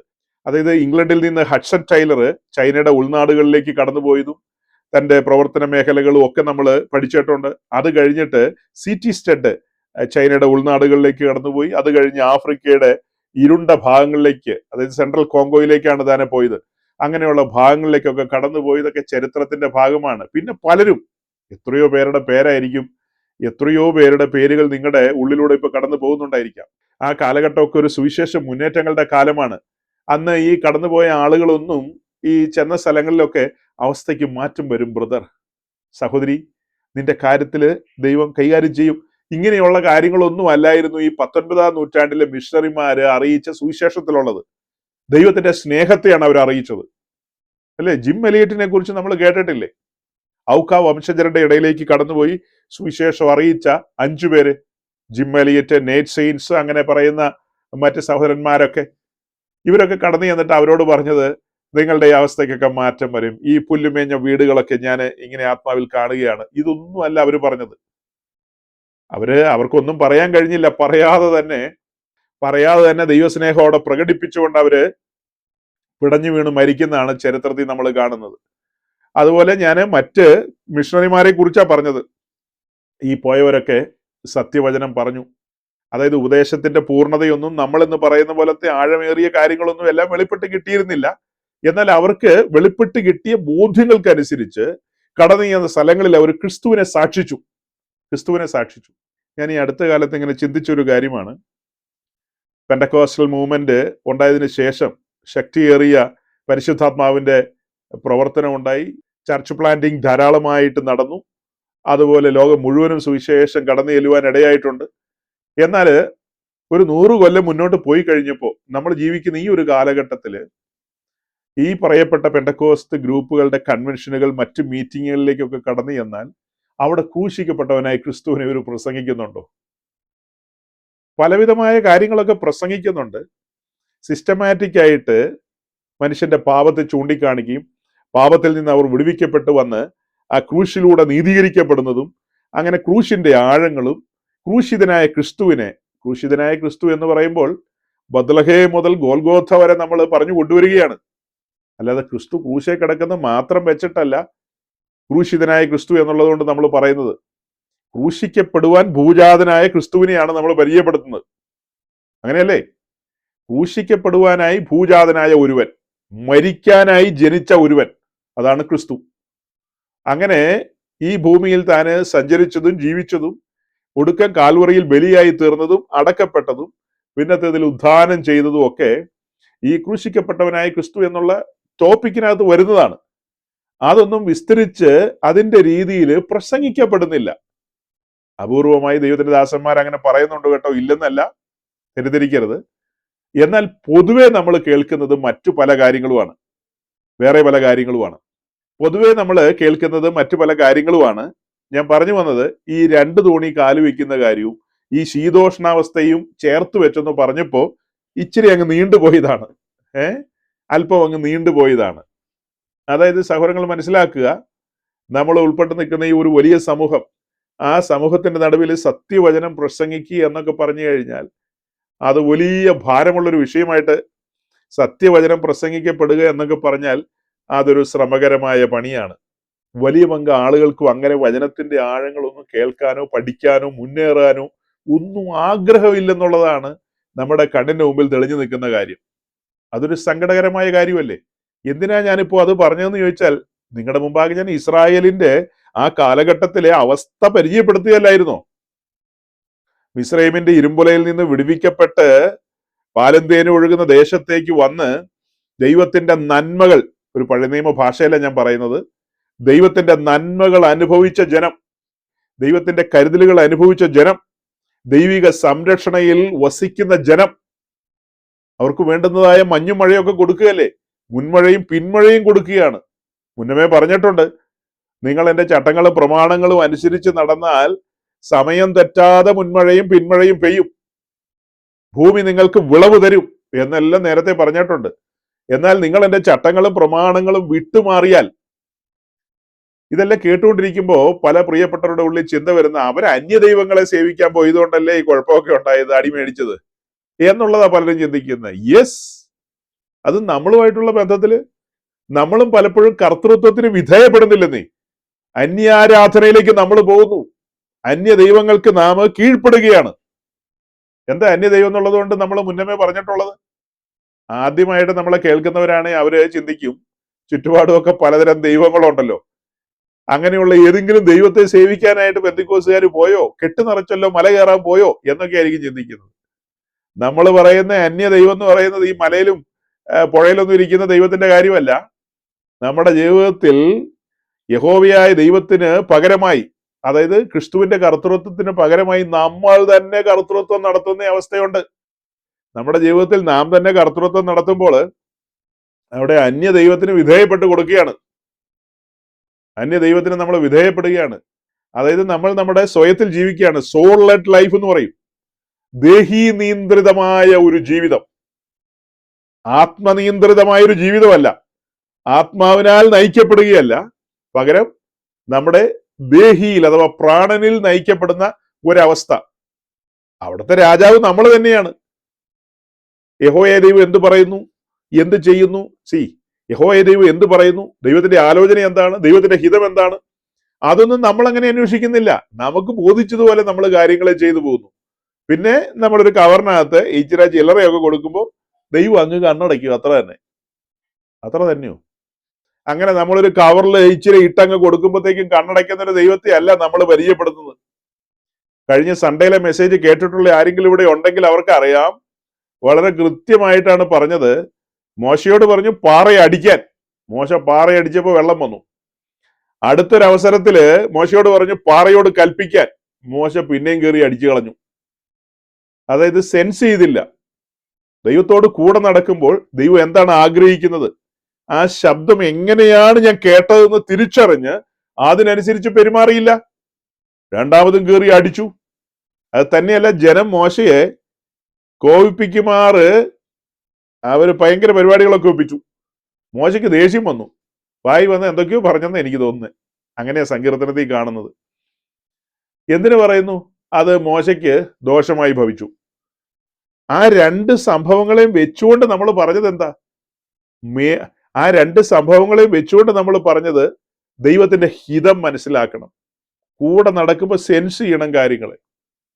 അതുപോലെ മേഘം ചലിക്കുന്നതിനെ കുറിച്ച് നമ്മൾ പറഞ്ഞു. മേഘം ചലിക്കുന്നതിനനുസരിച്ചാണ് ഒരു ദൈവവൈതൽ ചലിക്കുന്നത് എന്ന് പറഞ്ഞാൽ ദൈവത്തിന്റെ ഹിതം എന്നുള്ള കാര്യമാണ് നമ്മൾ അതിൽ നിന്ന് മനസ്സിലാക്കുന്നത്. ദൈവത്തിന്റെ ഹിതം അന്വേഷിക്കാൻ പലർക്ക് സമയമില്ല, സാവകാശമില്ല. ദൈവത്തിന്റെ ഹിതം നമുക്ക് വചനത്തിലൂടെയല്ലേ വെളിപ്പെട്ട് കിട്ടുന്നത്. ദൈവം നേരിട്ട് സംസാരിക്കും, ദൈവം തന്റെ ദാസന്മാരിലൂടെ സംസാരിക്കും. അതൊക്കെ വാസ്തവം തന്നെയാ. ഞാൻ മനസ്സിലാക്കുന്നത് ദൈവം തന്റെ പ്രവാചകന്മാരിലൂടെയോ മറ്റ് ശുശ്രൂഷകന്മാരിലൂടെയോ ഒക്കെ സംസാരിക്കുന്നതിലും അധികമായിട്ട് നമ്മളോട് ഓരോരുത്തരോടും വ്യക്തിപരമായി സംസാരിക്കും. വലിയ മുഴക്കത്തിലുള്ള ശബ്ദത്തിൽ സംസാരിക്കണമെന്നില്ല. ദൈവം നമ്മോട് ഇടപെടില്ലേ? നമുക്ക് പോകേണ്ടുന്ന വഴി നമുക്ക് വചനത്തിലൂടെ കാണിച്ചു തരും. അല്ലാതെ തന്നെ നമുക്ക് ബോധ്യങ്ങളെ നൽകും. ആ ബോധ്യങ്ങൾക്ക് അനുസരിച്ച് നാം ചുവട് വെക്കുമ്പോൾ നമ്മുടെ ഉള്ളിൽ ഒരു സ്വസ്ഥത അനുഭവപ്പെടും. ആ ബോധ്യങ്ങളെ മറികടന്ന് നമ്മൾ പോകുമ്പോഴാണ് നമ്മുടെ ഉള്ളിൽ ഒരു അസ്വസ്ഥത, അതായത് ഒരു റെസ്റ്റ്ലെസ് ഫീൽ ചെയ്യുന്നത്. ഒരു അസ്വസ്ഥത കടന്നു വരുന്ന പോലെ നമുക്ക് മനസ്സിലാവും. അതായത് ദൈവത്തെ മറികടക്കുകയാണത്. ദൈവത്തെ മറികടക്കുക എന്ന് പറഞ്ഞാൽ ദൈവത്തിന്റെ ഹിതത്തെ മറികടക്കുകയാണ്. ചില സമയത്തൊക്കെ നമ്മൾ മാനുഷികമായ ചിന്തകളിലൂടെയും മറ്റു മനുഷ്യരുടെ ആലോചനകൾ നമുക്ക് ആവശ്യമാണ് കേട്ടോ. എന്നാല് ആത്യന്തികമായി ദൈവത്തിന്റെ ആലോചനയാണ് നമ്മൾ ഗ്രഹിക്കേണ്ടത്. അപ്പൊ ദൈവത്തിന്റെ ആത്മാവ് തന്നെ നമുക്ക് ഗൈഡൻസ് നൽകും. ഇന്ന സഹോദരനോട് ഇന്ന സഹോദരിയോട് സംസാരിക്കാനും ബന്ധപ്പെടാനും ഒരു ആത്മപ്രേരണ വരും. ആ ആത്മപ്രേരണ വരുമ്പോൾ നമ്മൾ അവരുമായിട്ട് കമ്മ്യൂണിക്കേറ്റ് ചെയ്യുമ്പോൾ, അവരുമായി സമയം ചെലവഴിക്കുമ്പോൾ ദൈവം അവരിലൂടെ സംസാരിക്കും. എല്ലായ്പ്പോഴും നേരിട്ട് നമ്മളോട് ഇടപെടുക എന്നുള്ള രീതി ആയിരിക്കില്ല ദൈവം ചെയ്യുന്നത്. അങ്ങനെ ചെയ്ത് നമ്മൾ അഹങ്കാരികളായി മാറും.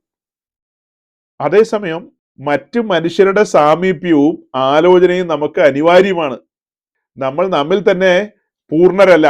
മറ്റുള്ളവരുടെ സഹായവും നമുക്ക് ആവശ്യമുണ്ട്. നമ്മൾ ഒരു ഫെലോഷിപ്പിലാണ്, ഒരു സാമൂഹ്യ ജീവിയാണ്. ആ ഒരു ചിന്തയെ നമ്മളെ പഠിപ്പിക്കും. അല്ല, എപ്പോഴും ഞാൻ ദൈവത്തിൽ നിന്ന് മാത്രം അങ്ങനെ കേട്ടുകൊണ്ടിരിക്കുമ്പോൾ എനിക്കൊരു ചിന്ത വരില്ലേ, ഞാൻ ദൈവത്തോട് അടുത്തിരിക്കുന്ന പുള്ളിയാ, മറ്റുള്ളവരെ പോലെയൊന്നും അല്ല, ഞാൻ സംതിങ് ആണെന്ന് ചിലപ്പോൾ തോന്നൽ വരും. അങ്ങനത്തെ തോന്നൽ വരാതിരിക്കാൻ വേണ്ടിയിട്ടാണ് മറ്റുള്ളവരെയും നമ്മോട് ചേർത്ത് നിർത്തും ദൈവം. അപ്പൊ അവരിലൂടെയും കേൾക്കാനും ഇടപെടാനും ഒക്കെ സാവകാശം നമുക്ക് ലഭിക്കും. അപ്പൊ ഞാൻ ഈ പറഞ്ഞു വന്ന 1 രാജാക്കന്മാർ 18:21 വാക്യത്തിൽ നിന്ന് 2 തോണിയിൽ കാല് വെക്കുന്നതിനെ കുറിച്ച് അങ്ങനെ പറഞ്ഞതിന്റെയാണ് ഇത്രയൊരു വിശദീകരണം പറഞ്ഞത്. അങ്ങനെ 24 വാക്യത്തിലേക്ക് വന്നു കഴിഞ്ഞപ്പോ ഈ പറഞ്ഞ പോലെ ആര് തീ ഇറക്കുന്നു എന്നുള്ള കാര്യത്തിന്റെ ഒക്കെ വിശദീകരണം കഴിഞ്ഞ ആഴ്ച പറഞ്ഞു കഴിഞ്ഞു. അതൊക്കെ പറഞ്ഞു കഴിഞ്ഞു. നമ്മൾ കഴിഞ്ഞ ആഴ്ച അവസാനം ആവർത്തന പുസ്തകം 9-ാം അധ്യായത്തിലേക്ക് പോയിരുന്നു. കുറച്ച് കാര്യങ്ങൾ അവിടെ നിന്ന് പറഞ്ഞു. അവിടെ നിന്ന് ഞാൻ അധികം കാര്യങ്ങൾ പറയുകയല്ല, ജസ്റ്റ് അതിലൂടെ ഒന്ന് പാസ് ചെയ്ത് കടന്നു പോകുന്നു. അതിന്റെ 3-ാം വാക്യം, 9-ാം അധ്യായത്തിന്റെ 3-ാം വാക്യം വായിക്കുമ്പോൾ, എന്നാൽ നിന്റെ ദൈവമായ യഹോവ ദഹിപ്പിക്കുന്ന അഗ്നിയായി നിനക്ക് മുമ്പിൽ കടന്നു പോകുന്നു എന്ന് ഇന്ന് നീ അറിഞ്ഞുകൊള്ളുക. അവൻ അവരെ നശിപ്പിക്കുകയും നിന്റെ മുമ്പിൽ നിന്ന് താഴ്ത്തുകയും ചെയ്യും. അങ്ങനെ യഹോവ നിന്നോട് അരുളി ചെയ്ത പോലെ നീ അവരെ നീക്കിക്കളയും, ക്ഷണത്തിൽ നശിപ്പിക്കുകയും ചെയ്യും. അതായത് അതിന് മുകളിലുള്ള വാക്യത്തിലുണ്ട് അവരുടെ മുൻപിലുള്ള അനാക്യരെ കുറിച്ച് പറയുന്നുണ്ട്. അനാക്യര് വലിയ മല്ലന്മാരാണ്. ഇസ്രായേൽ ജനത്തിന് അവരെ കുറിച്ച് ഓർക്കുമ്പോൾ തന്നെ ഒരു ഭയം ഉള്ളിലുണ്ട്, അനാക്യ മല്ലന്മാരെന്ന് കേൾക്കുമ്പോൾ. എന്നാല് ഇവിടെ വലിയവരായ ദൈവം പറയാണ്, നിങ്ങൾ എന്റെ ചട്ടങ്ങളും പ്രമാണങ്ങളും അനുസരിച്ച് അങ്ങനെ കീഴടങ്ങി ഇരുന്നു കഴിഞ്ഞാൽ നിശ്ചയമായും ഞാൻ നിങ്ങൾക്ക് വേണ്ടി യുദ്ധം ചെയ്യും. യുദ്ധം യഹോവയ്ക്കുള്ളത്. എന്നാൽ നിന്റെ ദൈവമായ യഹോവ ദഹിപ്പിക്കുന്ന അഗ്നിയായി നിനക്ക് മുമ്പിൽ കടന്നുപോയി ശത്രുക്കളെ തകർക്കും. അതായത് നിനക്ക് പാതയൊരുക്കുമെന്ന അർത്ഥം. ഈ കാര്യം ഇങ്ങനെ വായിച്ചപ്പോൾ പെട്ടെന്ന് എൻ്റെ ഉള്ളിൽ ഒരു ചിന്ത വന്നത്, നമ്മൾ കുറെ മാസങ്ങൾക്ക് മുമ്പ് ഏതൊരു മെസ്സേജിൽ ഇത് പറഞ്ഞിട്ടുണ്ട്. എന്നാൽ അതിപ്പോ മറ്റുള്ളവരോട് പറയാൻ പറ്റുമോ, ഞങ്ങൾ നേരത്തെ ഇത് പറഞ്ഞിട്ടുണ്ട്, നിങ്ങൾ അവിടെ ഇവിടെയൊക്കെ പോയി തപ്പി തേടി കണ്ടുപിടിക്കണമെന്ന് പറയാൻ പറ്റില്ലല്ലോ, അതൊരു മര്യാദയല്ലോ. അതുകൊണ്ട് ഞാൻ 1 രാജാക്കന്മാർ 18-ാം അധ്യായത്തിലേക്ക് ഒന്നോടെ വന്നിട്ട് അതിന്റെ 30-31 വാക്യങ്ങളിലേക്കൊക്കെ വരുമ്പോൾ ഏലിയാവ് ഇടിഞ്ഞു കിടക്കുന്ന യഹോവയുടെ യാഗപീഠത്തെ നന്നാക്കി, അതായത് ഇടിഞ്ഞു കിടക്കുന്ന യഹോവയുടെ യാഗപീഠത്തെ ഏലിയാവ് നന്നാക്കി, അങ്ങനെ 12 കല്ലുകൊണ്ട് അത് ക്രമീകരിച്ചു. പിന്നീട് യാഗപീഠത്തിൽ കാളയെ അറുത്ത് അതിൽ കൊണ്ടുവന്നതും ഒക്കെ നമ്മൾ വായിക്കുന്നു. അത് കഴിഞ്ഞിട്ട് ഏലിയാവിന്റെ ഹ്രസ്വമായ പ്രാർത്ഥനയുടെ ഒടുക്കും അതിന്റെ 38-ാമത്തെ വാക്യത്തിൽ കാണുന്നത്, ഉടനെ യഹോവയുടെ തീ ഇറങ്ങി ഹോമയാഗവും വിറകും മണ്ണും ദഹിപ്പിച്ചു, തോട്ടിലെ വെള്ളവും വറ്റിച്ചു കളഞ്ഞു. അതാണ് 38-ാം വാക്യത്തിൽ കാണുന്നത്. ഇതിന് ശേഷം നമ്മൾ താഴേക്ക് വരുമ്പോൾ ജനമെല്ലാം അത് കണ്ട് കവിണ്ണു വീണു, യഹോവ തന്നെ ദൈവം എന്നൊക്കെ അവർ പറഞ്ഞു. അതൊക്കെ താൽക്കാലികമായ ഒരു പറച്ചിലാണ്. അത് തുടർന്ന് നമ്മൾ മുൻപോട്ട് പോകുമ്പോൾ മനസ്സിലാകും. അതൊക്കെ കഴിഞ്ഞിട്ട് അതിന് താഴെ ഏലിയാവ് പറയുന്നതാണ് 40-ാം വാക്യം. ഏലിയാവ് അവരോട്, ബാലിന്റെ പ്രവാചകന്മാരെ പിടിപ്പിൻ, അവരിൽ ഒരുത്തിനും ചാടിപ്പോകരുതെന്ന് പറഞ്ഞു. അവർ അവരെ പിടിച്ചു. ഏലിയാവ് അവരെ താഴെ കീശോൻ തോട്ടിങ്കരെ കൊണ്ടുചെന്ന് അവിടെ വെച്ച് വെട്ടിക്കളഞ്ഞു. കീശോൻ തോട്ടിങ്കൽ വെച്ച് ഈ കള്ളപ്രവാചകന്മാരെ ഏലിയാവ് വാളുകൊണ്ട് വെട്ടിക്കൊന്നു. അപ്പം ഏലിയാവ് ജനത്തോട് പറയാണ്, അവരെ പിടിപ്പിൻ. അപ്പോ ഈ കവിണ്ണ് വീണ ജനത്തിൽ കുറച്ചു പേരൊക്കെ അതിനുവേണ്ടി ഓടി വന്നു കാണും. പിന്നെ നമ്മൾ മനസ്സിലാക്കുന്നത്, ഒബദിയാവിന്റെ ഗുഹയിൽ ഇരിക്കുന്ന ഒരു 10-100 പേരുണ്ടല്ലോ, അപ്പോ വെള്ളം കുടിച്ചിരിക്കുന്നത്. പാലിനൊന്നും മുട്ടുമടക്കിയിട്ടില്ല കേട്ടോ. എന്നാൽ അവർ ഗുഹയ്ക്കകത്ത് തന്നെയാണ് പാർപ്പ്. ഇവിടെ ഏലിയാവിന്റെ കൂട്ടത്തിൽ വന്ന് ഈ യാഗപീഠം തയ്യാറാക്കാനോ കാളയുടെ തോലുരിക്കാനോ മറ്റു കാര്യങ്ങൾക്കൊന്നും അങ്ങനെ വെട്ടപ്പെട്ട് വരാനുള്ള ഒരു ശേഷി അത്ര ആയിട്ടില്ല. കാരണം ആഹാബ് അവിടെയുണ്ട്, ബാലിന്റെ അശേരയുടെയും പ്രവാചകന്മാരും ഒക്കെ ഉണ്ട്. അവിടെ ഏലിയാവ് നിൽക്കുന്നത് പോലെ നിൽക്കാനുള്ള ഒരു ത്രാണി അവർക്ക് സാധുക്കൾക്ക് ഇല്ല എന്നുള്ളതാണ് എനിക്കും മനസ്സിലാകുന്നത്. എന്തു ആകട്ടെ, നമ്മൾ അവരെ പരിഹസിക്കുകയൊന്നുമല്ല, അവരും ദൈവത്തിന്റെ പ്രവാചകന്മാർ തന്നെയാണ്. ഒരുപക്ഷെ ഏലിയാവിന്റെ ഈ ആഹ്വാനമൊക്കെ കേട്ടിട്ട് അവരാരെങ്കിലും ഒക്കെ ചാടി വന്നോന്നും നമുക്കറിയില്ല, അതിനൊന്നും റെഫറൻസ് നമ്മുടെ മുമ്പിലില്ല. എന്തായാലും ബാലിന്റെ അശേരയുടെയും പ്രവാചകന്മാരെ വെട്ടിക്കളയണമെന്നാ പറഞ്ഞത്. അതായത് കള്ളപ്രവാചകന്മാരെ വെട്ടിക്കളയണം. ഈ കാര്യത്തെക്കുറിച്ച് അന്ന് നമ്മൾ നമ്മുടെ മെസ്സേജിൽ ഒരു ചോദ്യം ചോദിച്ചു. ഇവിടെ ഇരിക്കുന്ന പലരോട് വന്ന് ചോദിച്ചു. ഒരാൾ പോലും അതിന് ആൻസർ പറഞ്ഞില്ല. ആൻസർ പറഞ്ഞില്ല എന്നുള്ളത് വലിയൊരു കുറവായിട്ടൊന്നും അല്ല ഞാൻ പറയുന്നത്. നമ്മൾ ആ കാര്യം അങ്ങനെ ചോദിച്ചപ്പോൾ പ്രിയപ്പെട്ടവർക്ക് പലർക്കും അങ്ങനെ പറയാനായിട്ട് കഴിയാത്തതിന്റെ കാരണം, കാലങ്ങളായി നമ്മൾ അറിഞ്ഞതും കേട്ടതും മനസ്സിലാക്കി വെച്ചിരിക്കുന്നതുമായ കാര്യങ്ങൾ, ഈ പഴയ നിയമവും പുതിയ നിയമവും തമ്മിൽ ഉള്ള പഠനങ്ങൾ, അതിന്റെ ആത്മീയ അർത്ഥങ്ങൾ അങ്ങനെയൊന്നും അല്ല പലരും ചെയ്യുന്നത്. പഴയ നിയമത്തിൽ ഒരു വാക്യം കണ്ടു, വാലല്ല തലയാക്കും. എന്നാ ശരി, വാലല്ല തലയാക്കും. ഉടനെ വാലും തലയുടെ പുറകെ പോകും. മാവ് കുഴയ്ക്കുന്ന തൊട്ടി അനുഗ്രഹിക്കപ്പെടും. ഉടനെ മാവ് കുഴയ്ക്കുന്ന തൊട്ടി. അതിന് പുതിയ നിയമത്തിൽ എങ്ങനെയാണ് എടുക്കേണ്ടത്, അതിന്റെ ആത്മീയ അർത്ഥം എങ്ങനെയാണ് എടുക്കേണ്ടതെന്നൊന്നും ഒരു പഠനമില്ല. നോക്കണം, ദശാംശത്തോടുള്ള ബന്ധത്തിൽ, അത് പഴയ നിയമ കൺസെപ്റ്റിലുള്ള കാര്യമാണല്ലോ. അതായത് ഇസ്രായേലിന് കൊടുത്ത ന്യായപ്രമാണത്തിൽ പറയുന്ന 613 കൽപ്പനകളില് ഒരു കാര്യമാണ് ദശാംശം. 612 പെന്തിക്കോസുകാര് അങ്ങനെ ഡയറക്റ്റ് എടുക്കാറില്ല. എന്നാൽ ഈ 613 ഒരെണ്ണം ദശാംശം മാത്രം ഡയറക്റ്റ് എടുക്കും. അതിന് അതിൻ്റെതായ ഒത്തിരി ന്യായങ്ങൾ, ന്യായീകരണങ്ങൾ, അത് അങ്ങനെയാണ് ഇങ്ങനെയാണെന്നൊക്കെ പറയും. ഇപ്പോ ദശാംശം എന്ന വിഷയത്തെ അനുകൂലിക്കുന്ന ഏതെങ്കിലും ദൈവദാസന്മാരോ ദൈവമക്കളോ ഈ പ്രസംഗം കേട്ടിട്ട് കോപിച്ചേക്കരുത്. പിന്നീട് ഞങ്ങള് ദശാംശം എന്നുള്ളൊരു വിഷയത്തെക്കാൾ ഉയർന്ന തലത്തിലാണ് കാര്യങ്ങളെ പറയാറ്. നിങ്ങൾ ടെൻഷൻ അടിക്കരുത്. ഒന്ന് പറഞ്ഞ് രണ്ടിന് ഫോണും എറിഞ്ഞു കളഞ്ഞ് ദേഷ്യപ്പെടരുത്. അതിനെക്കുറിച്ചൊക്കെ വിശദമായി, വളരെ വിശദമായി നമ്മൾ ചിന്തിക്കുകയും ധ്യാനിക്കുകയും ചെയ്ത മെസ്സേജുകൾ യൂട്യൂബിലും അവിടെ ഇവിടെയൊക്കെ കിടപ്പുണ്ട്. നിങ്ങൾക്ക് അത്യാവശ്യം ഉണ്ടെങ്കിൽ അവിടെ പോയി കാര്യങ്ങളെ മനസ്സിലാക്കാവുന്നതാണ്. നമ്മൾ ധരിച്ചിരിക്കുന്ന കാര്യങ്ങളിൽ നിന്ന് വിഭിന്നമാണ് കാര്യങ്ങളെന്നാണ് അതിൽ പറഞ്ഞു വെച്ചിരിക്കുന്നത്. അതായത് റെഫറൻസ് വെച്ചാൽ നമ്മൾ കാര്യങ്ങളെ പറഞ്ഞിരിക്കുന്നത്. തർക്കിക്കാനോ വാദിക്കാനോ ഒക്കെ വന്നാൽ ഉത്തരം അവിടെ തന്നെയുണ്ട്. അപ്പോൾ ഇവിടെ നമ്മൾ ഈ പറഞ്ഞു വന്നതില് ബാലിന്റെ പ്രവാചകന്മാർ അഥവാ കള്ളപ്രവാചകന്മാരെ വാളിന് വെട്ടിക്കളയണമെന്ന് പറഞ്ഞു. അന്നത്തെ ചോദ്യത്തിന് വലിയ പങ്ക് ആളുകളും ഉത്തരം പറഞ്ഞില്ലെങ്കിലും നമ്മൾ ഉത്തരത്തിലെത്തി. ശരിക്കും ആ ചോദ്യത്തിന് ഏറിയ പങ്ക് സഹോദരങ്ങളും തന്ന ഉത്തരം എന്താണെന്നറിയാവോ?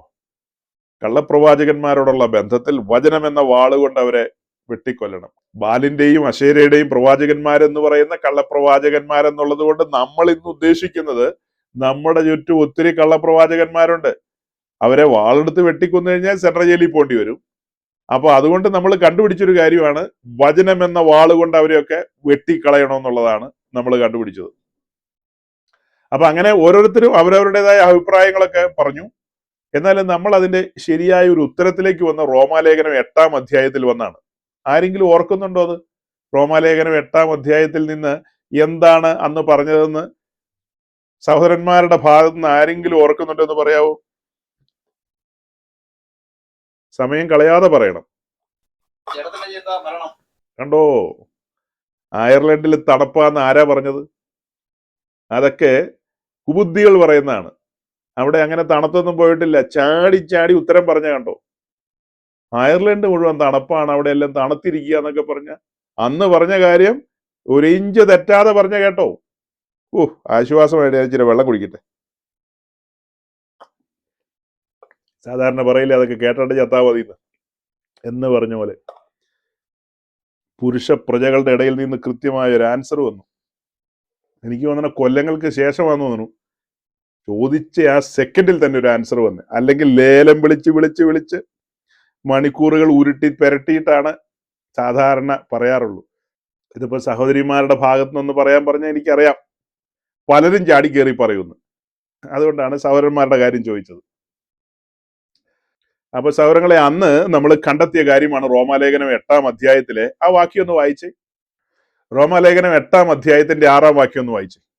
ജഡത്തിന്റെ ചിന്ത മരണം, ആത്മാവിന്റെ ചിന്തയോ ജീവനും സമാധാനവും തന്നെ. അപ്പൊ ജഡത്തിന്റെ ചിന്ത മരണം കൊണ്ടുവരും. അതുപോലെ തന്നെ ബാലിന്റെയും അശേരയുടെയും പ്രവാചകന്മാര് മരണമാ കൊണ്ടുവരുന്നത്. മരണം എന്നുള്ളതുകൊണ്ട് എന്താ ഉദ്ദേശിക്കുന്നത്? ഇസ്രായേൽ ജനത്തെ സൈന്യങ്ങളുടെ ദൈവമായ യഹോവയിൽ നിന്ന് വേർപെടുത്തുകയാണ്. മരണം എന്ന് പറഞ്ഞാൽ വേർപാടാണ്. ദൈവത്തിൽ നിന്ന് അകറ്റിക്കളഞ്ഞു അവര് ബാലിന്റെ പ്രവാചകന്മാര് ഇസ്രായേൽ ജനത്തെ ബാലിന് അടിമയാക്കി. ബാലിന്റെ പ്രവാചകന്മാര് ഇസ്രായേൽ ജനത്തെ ബാലിന് അടിമയാക്കി. ബാലിന്റെ പ്രവാചകന്മാർ അഥവാ കള്ളപ്രവാചകന്മാര്. അതുപോലെ തന്നെ വലുവനായ ദൈവത്തിന്റെ കാര്യപരിപാടിയിൽ നിന്ന് നമ്മെ അകറ്റിക്കളയുന്നതാണ് ജഡത്തിന്റെ ചിന്ത. ജഡത്തിന്റെ ചിന്ത നമുക്ക് മരണമാണ് തരുന്നത്. മരണം എന്നുള്ളത് കൊണ്ട് ഉദ്ദേശിക്കുന്നത് ദൈവത്തിന്റെ കാര്യപരിപാടി നമ്മൾ വേർപെട്ടു പോകുക എന്നുള്ളതാണ് അവിടെ നമ്മൾ പഠിക്കുന്നത്. അതായത് ദൈവമായിട്ടുള്ള ബന്ധം, സംസർഗം ഇല്ലാതെ പോകും. ദൈവമായിട്ടുള്ള ബന്ധമില്ലാതെ പോയി എങ്ങനെ ഇരിക്കും? ജഡത്തിൽ തന്നെ സഞ്ചരിച്ചു പോയ ഒടുക്കം എന്താവും? അതിന്റെ 8-ാം അധ്യായത്തിന്റെ 13-ാം വാക്യം കൂടെ വായിച്ചു. നിങ്ങൾ ജഡത്തെ അനുസരിച്ച് ജീവിക്കുന്നുവെങ്കിൽ മരിക്കും നിശ്ചയം. ആത്മാവിനാൽ ശരീരത്തിന്റെ പ്രവൃത്തികളെ മരിപ്പിക്കുന്നുവെങ്കിലോ നിങ്ങൾ ജീവിക്കും. അപ്പൊ ദൈവത്തിന്റെ വചനമാകുന്ന വാളുകൊണ്ട് നമ്മൾ എന്ത് ചെയ്യണം? ജഡത്തിന്റെ ചിന്തകളെ മരിപ്പിക്കണം. വാളെടുക്കണം, വാൾ ഉപയോഗിക്കണം.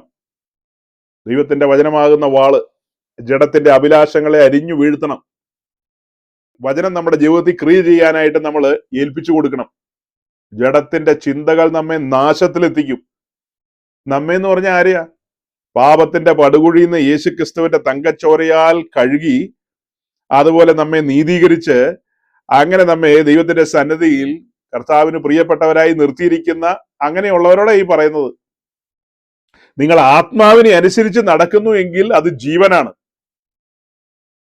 നിങ്ങൾ ആത്മാവിനെ അനുസരിച്ച് നടന്നാൽ ആ വന്നിരിക്കുന്ന നിത്യജീവനിൽ തന്നെ നിങ്ങൾക്ക് മുൻപോട്ട് പോകാൻ കഴിയും. അതേസമയം നിങ്ങൾ ജഡത്തെ അനുസരിച്ച് ജീവിച്ചു കഴിഞ്ഞാൽ നിങ്ങൾ ദൈവത്തിൽ നിന്ന് അകന്നു പോകും. ഇസ്രായേലിന് സംഭവിച്ചത് അതാണ്. അവിടെ ആത്മീയമല്ല നമ്മൾ പറയുന്നത്, അവിടെ ലിറ്ററലി അങ്ങനെ അങ്ങ് പറയും. ഇസ്രായേലിനോട് മുന്നമേ പറഞ്ഞിട്ടുണ്ട്, നിങ്ങൾ എൻ്റെ ചട്ടങ്ങളും പ്രമാണങ്ങളും അനുസരിച്ച് കഴിഞ്ഞാൽ നിശ്ചയമായും നിങ്ങൾക്ക് മുൻമഴയും പിന്മഴയും തക്ക സമയത്ത് ലഭിക്കും. അതായത് നിലം നിങ്ങൾക്ക് ഫലം പുറപ്പെടുവിക്കും എന്നുള്ളത് പറഞ്ഞിട്ടുണ്ട്. അതൊന്നും ചിന്തിക്കാതെയാണ് അവര് ബാലിന്റെ പുറകെ പോയത്. അതായത് അവരുടെ ചുറ്റുമുള്ള ജാതികളൊക്കെ ഭൗതിക നിലവാരത്തിൽ ഇത്തിരി ഔന്നത്യത്തിൽ നിൽക്കുന്ന ചില കൂട്ടങ്ങളൊക്കെ ഉണ്ട്. അപ്പോ അവരൊക്കെ പറയുന്നൊരു കാര്യമുണ്ട്, ബാലാണ് ഞങ്ങൾക്ക് ഈ സൗഭാഗ്യങ്ങളൊക്കെ നൽകിയത്, ഈ മഞ്ഞും മഴയൊക്കെ തന്ന് ഈ കൃഷിയൊക്കെ ചെയ്ത് ഇത്രത്തോളം ഒക്കെ വരാനായിട്ട് ബാലാണ് ഞങ്ങൾക്ക് ഈ സഹായം നൽകിയതെന്നൊക്കെയുള്ള അവരുടെയൊക്കെ സംസാരങ്ങൾ ഇവർ കേൾക്കുന്നുണ്ട്. അതൊക്കെ കേട്ടിട്ടാണ് ഇവർ ബാലിന് അടിമപ്പെട്ടത്.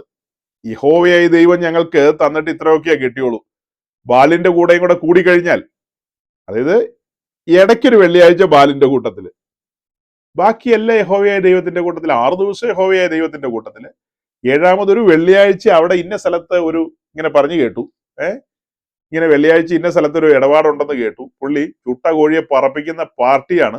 അവിടെ പോയി കഴിഞ്ഞാൽ മഞ്ഞും മഴയും മുൻമഴയും പിന്മഴയും പെരുമഴയും എല്ലാം പെയ്യും എന്നൊക്കെ പറഞ്ഞു കേട്ടപ്പോ എന്നാ ഒന്ന് പരീക്ഷിച്ചേക്കാന്ന് വെച്ച് നമ്മളൊന്ന് പോയി നോക്കി. ചെന്നപ്പോ നമുക്ക് ഇഷ്ടപ്പെട്ടു. പുള്ളി പറഞ്ഞു വന്നത് ഒത്തു. അങ്ങനെ പിന്നീട് നമ്മൾ ആ പുള്ളിക്ക് അടിമയായി. അങ്ങനെ ഇങ്ങനെയൊക്കെ നമ്മുടെ ജഡത്തെ പരിപോഷിപ്പിക്കുന്ന കാര്യങ്ങളാണ് പുള്ളി കൈകാര്യം ചെയ്യുന്നത്. അങ്ങനെ ജഡത്തെ പരിപോഷിപ്പിക്കുന്ന നിലയിലേക്ക് വന്നപ്പോ നമ്മൾ പിന്നെ ജഡത്തിൽ സഞ്ചരിക്കാൻ ആരംഭിച്ചു. അങ്ങനെ സഞ്ചരിച്ചിട്ടും കുഴപ്പങ്ങളൊന്നുമില്ല, പ്രത്യേകിച്ച് ദോഷമൊന്നും ഉണ്ടാകുന്നില്ല. എന്നാ പിന്നെ ഇങ്ങനെ തന്നെ പോവാം. ഞാൻ ആദ്യം പറഞ്ഞതുപോലെ മാസാമാസോ വല്ലപ്പോഴും ഒക്കെ ഒരു കവറിൽ ഇച്ചിരി ദ്രവ്യം ഇട്ടിട്ട് അങ്ങ് കൊടുത്താൽ ദൈവം കണ്ണടയ്ക്കുമെന്നൊക്കെയുള്ള ഒരു ധാരണ വന്നു. നമ്മൾ അങ്ങനെ ചെയ്തു നോക്കിയപ്പോൾ വലിയ കുഴപ്പമൊന്നുമില്ല. കാര്യങ്ങൾ അങ്ങനെ പോകട്ടെ എന്ന് വെച്ചു. അതിനിടയിലാണ് പ്രവാചക സ്വരം പോലെ ഈ കേൾക്കുന്നത്. നിന്റെ ചില്ലറയിൽ മയങ്ങി വീഴുന്നവനല്ല ഈ പുസ്തകം പഠിപ്പിക്കുന്ന ജീവനുള്ള സത്യേക ദൈവം. ജഡത്തെ അനുസരിച്ച് നടന്നാൽ മരിക്കും നിശ്ചയം തന്നെയാണ് പറയുന്നത്. അപ്പൊ അങ്ങനെ ബാലിന്റെ പ്രവാചകന്മാരെ കീശോൻ തോട്ടിങ്കിൽ വെച്ച് വെട്ടാനാ പറഞ്ഞത്, ഒരലിവും കൂടാതെ. ജഡത്തിന്റെ ചിന്തകളെ വരുമ്പോൾ തന്നെ വെട്ടണം. ആ ചിന്തകൾ നമ്മെ ദൈവത്തിൽ നിന്ന് അകറ്റിക്കളയും. ദൈവത്തിന്റെ പദ്ധതികളിൽ നിന്നും ദൈവത്തിന്റെ കാര്യപരിപാടികളിൽ നിന്നും നമ്മൾ അകന്നു പോകാനിട വരും. അതുകൊണ്ടാണ് ജാഗ്രതയുള്ളവരായിരിക്കണം എന്ന് നമ്മൾ പറയുന്നത്. വായിച്ച വാക്യം വളരെ സീരിയസ് ആണ്. ഇപ്പൊ ഒടുക്കം വായിച്ച വാക്യം റോമലേഖനം 8:13, ആത്മാവിനാൽ ജഡത്തിന്റെ പ്രവൃത്തികളെ മരിപ്പിപ്പീൻ. എന്ന് വെച്ചാൽ പരിശുദ്ധാത്മാവിന് ഇടം കൊടുക്കണമെന്ന്. നമ്മുടെ ജീവിതത്തിൽ പരിശുദ്ധാത്മാവിന് ഇടം കൊടുക്കണം. നമ്മുടെ ഉള്ളിൽ വരുന്ന ചിന്തകളെ ഇടുക്കുവാതിൽ വെച്ച് കടത്തണം. മത്തായി 7:13-14 പറയുന്ന പോലെ വിക്കറ്റ് ഗേറ്റും നാരോ പാത്തും, ഇടുക്കുവാതിലും ഞെരുക്കമുള്ള വഴിയും. അങ്ങനെ നമ്മുടെ ജീവിതത്തിൽ വരുന്ന ചിന്തകളെ, ആ വാക്യത്തിന്റെ അർത്ഥമൊന്നും പലരും അതിന്റെ രീതി ഗ്രഹിച്ചിട്ടില്ലെന്ന് നമ്മൾ പറഞ്ഞിട്ടുണ്ടല്ലോ. അത് ക്രിസ്തീയ ജീവിതത്തിലെ കഷ്ടങ്ങളെ കാണിക്കുന്നു എന്നാണ് പലരും ധരിച്ചു വെച്ചിരിക്കുന്നത്. അത് കഷ്ടങ്ങളുമായി ബന്ധപ്പെടുത്തിയൊന്നുമല്ല നമ്മൾ പറയുന്നത്. അതായത് നമ്മുടെ ഉള്ളിൽ വരുന്ന മോഹങ്ങൾ, താല്പര്യങ്ങൾ, സ്വപ്നങ്ങൾ എന്നു വേണ്ട ചിന്തകൾ, ഇതെല്ലാം ദൈവത്തിന്റെ പരിശുദ്ധാത്മാവിന് വിധേയപ്പെടണം. അങ്ങനെ വരുന്ന ആഗ്രഹങ്ങളെയും താല്പര്യങ്ങളെയും ഒക്കെ നമ്മൾ ഈ വിക്കറ്റ് ഗേറ്റിലൂടെ കടത്തണം. ദൈവത്തിന്റെ ആത്മാവിന്റെ അനുമതി ലഭിക്കുന്നുണ്ടോ എന്നുള്ളത് നമ്മൾ ചിന്തിക്കണം. ഈ അടുത്തിടയ്ക്ക് ഞാന് ഒരു പ്രിയപ്പെട്ടവനുമായിട്ട് ഇങ്ങനെ സംസാരിച്ചു വന്നപ്പോൾ ഞാൻ ഞെട്ടിപ്പോയി. വിക്കറ്റ് ഗേറ്റും നാരോ ഗേറ്റും ഒന്നും അവിടെ ഏക്കുന്ന ഇടമല്ലെന്ന് എനിക്ക് മനസ്സിലായി. അതായത് ഇങ്ങനെ സംസാരിച്ചു വന്നപ്പോൾ അദ്ദേഹം പറയാണ്, അദ്ദേഹത്തിന് പരിചയമുള്ളൊരു യൗവനക്കാരൻ ഈ അടുത്ത കാലത്ത് ഇങ്ങനെ സ്നാനപ്പെട്ട് രംഗത്ത് വന്നു. അപ്പോൾ സ്നാനപ്പെട്ട് വരുമ്പോൾ ഈ യൗവനക്കാരൻ ഒരു കാത്തലിക് ബാക്ക്ഗ്രൗണ്ടിലുള്ള ഒരു യൗവനക്കാരനാണ്. കാത്തലിക് ബാക്ക്ഗ്രൗണ്ടിൽ നിന്ന് അദ്ദേഹം ഇങ്ങനെ വിശ്വാസ വഴിയിലേക്ക് വന്നു. അപ്പോൾ സ്നാനപ്പെട്ട് രംഗത്തേക്ക് വരുമ്പോൾ ഈ പയ്യന് ഒരു കാത്തലിക് ലേഡിയുമായിട്ട് വലിയൊരു അഫയർ ഉണ്ട്. എന്നുവെച്ചാൽ മനസ്സിലായില്ലേ, നമ്മുടെ നാടൻ രീതിയിൽ പറഞ്ഞു കഴിഞ്ഞാൽ വലിയ ഒരു എന്താ പറയുക, ഒരു പ്രണയമുണ്ട്. അങ്ങനെയൊക്കെ പറഞ്ഞാൽ മലയാളികൾക്ക് മനസ്സിലാവുള്ളൂ. ഈ കത്തോലിക്ക പെൺകുട്ടിയായിട്ട് വലിയൊരു പ്രണയത്തിലൂടെ സഞ്ചരിച്ചുകൊണ്ടിരിക്കുന്ന ഒരു കാലമാണ്. അങ്ങനെയാണ് പുള്ളി ഓർക്കാപ്പുറത്ത് ഈ സുവിശേഷമൊക്കെ കേട്ട് ഈ വഴിയിലൂടെ വന്നത്. കേട്ടത് എന്ത് സുവിശേഷമാണെന്ന് എന്നോട് ചോദിക്കരുത്, എനിക്ക് വലിയ പിടിയില്ല. അപ്പൊ എന്തായാലും പുള്ളി സ്നാനപ്പെട്ടേക്കാൻ തീരുമാനിച്ചു. അപ്പൊ ആ സ്നാനപ്പെടുത്താനുള്ള ആ പ്രിയപ്പെട്ട പാസ്റ്ററോട് ഈ കാര്യം പറഞ്ഞു. ഉത്തരവാദിത്തപ്പെട്ടവർ പറഞ്ഞു, ഇങ്ങനെ നമ്മുടെ പയ്യന് ഇങ്ങനെ ഒരു ബന്ധമൊക്കെ ഉണ്ട്, അപ്പൊ എന്ത് ചെയ്യുമെന്ന് ചോദിച്ചപ്പോൾ അതിന് കുഴപ്പമില്ല, അത് നമുക്ക് സ്നാനപ്പെടുത്തി കഴിയുമ്പോൾ എല്ലാം ശരിയായിക്കോളും. സ്നാനത്തിലെല്ലാം ശരിയാവും എന്നാ പറയുന്നത്. ഇവനൊന്ന് വെള്ളത്തിൽ ഇറങ്ങി കയറി വന്നു കഴിഞ്ഞാൽ എല്ലാം ഓക്കെ ആവും എന്നാ പറയുന്നത്. അവൻ വെള്ളത്തിൽ ഇറങ്ങി കയറി വന്നു, ഒന്നും ശരിയായില്ല. അവൻ ആ ബന്ധം തുടർന്ന് മുൻപോട്ട് പോവുകയാണ്. അപ്പൊ നമ്മൾ ഈ പറഞ്ഞു വന്ന രീതി അനുസരിച്ച് അവൻ ഈ വിക്കറ്റ് ഗേറ്റിന്റെ ആരോപാത്തും ഒന്നും കേട്ടിട്ട് പോലുമില്ല. അവനെ സ്നാനപ്പെടുത്തിയ പാസ്റ്ററോ പിന്നീട് അവൻ പോയ ഇടങ്ങളിലെ പോസ്റ്റർമാരെന്ന് പറയുന്ന പുള്ളികളുടെയൊക്കെ പേര് പറഞ്ഞാൽ നിങ്ങൾ ഞെട്ടും. അങ്ങനെയുള്ള ആളുകളുടെ ഇടയിലൂടെയൊക്കെയാണ് പോയത്. അവിടെയൊന്നും ഇങ്ങനത്തെ ഇടുക്കുവാതിലും ഞെരുക്കമുള്ള വഴിയൊന്നും ഉള്ള സ്ഥലങ്ങളല്ല. അവർ വിശാലമായ പാതയിലൂടെ സഞ്ചരിക്കുന്നവരാ. കടന്നു വരുവീൻ, കവിഞ്ഞൊഴുകുന്ന അനുഗ്രഹത്തിലേക്ക് വരുവീൻ. യേശുക്രിസ്തു വിശാലമായൊരു പാത നിങ്ങൾക്ക് വേണ്ടി തുറന്നിരിക്കുന്നു, ഇപ്പോൾ തന്നെ കടന്നു വരൂ. അങ്ങനെ പറയുന്ന ഇടങ്ങളിലൂടെയൊക്കെയാണ് ഈ കൊച്ചൻ കടന്നുപോയത്.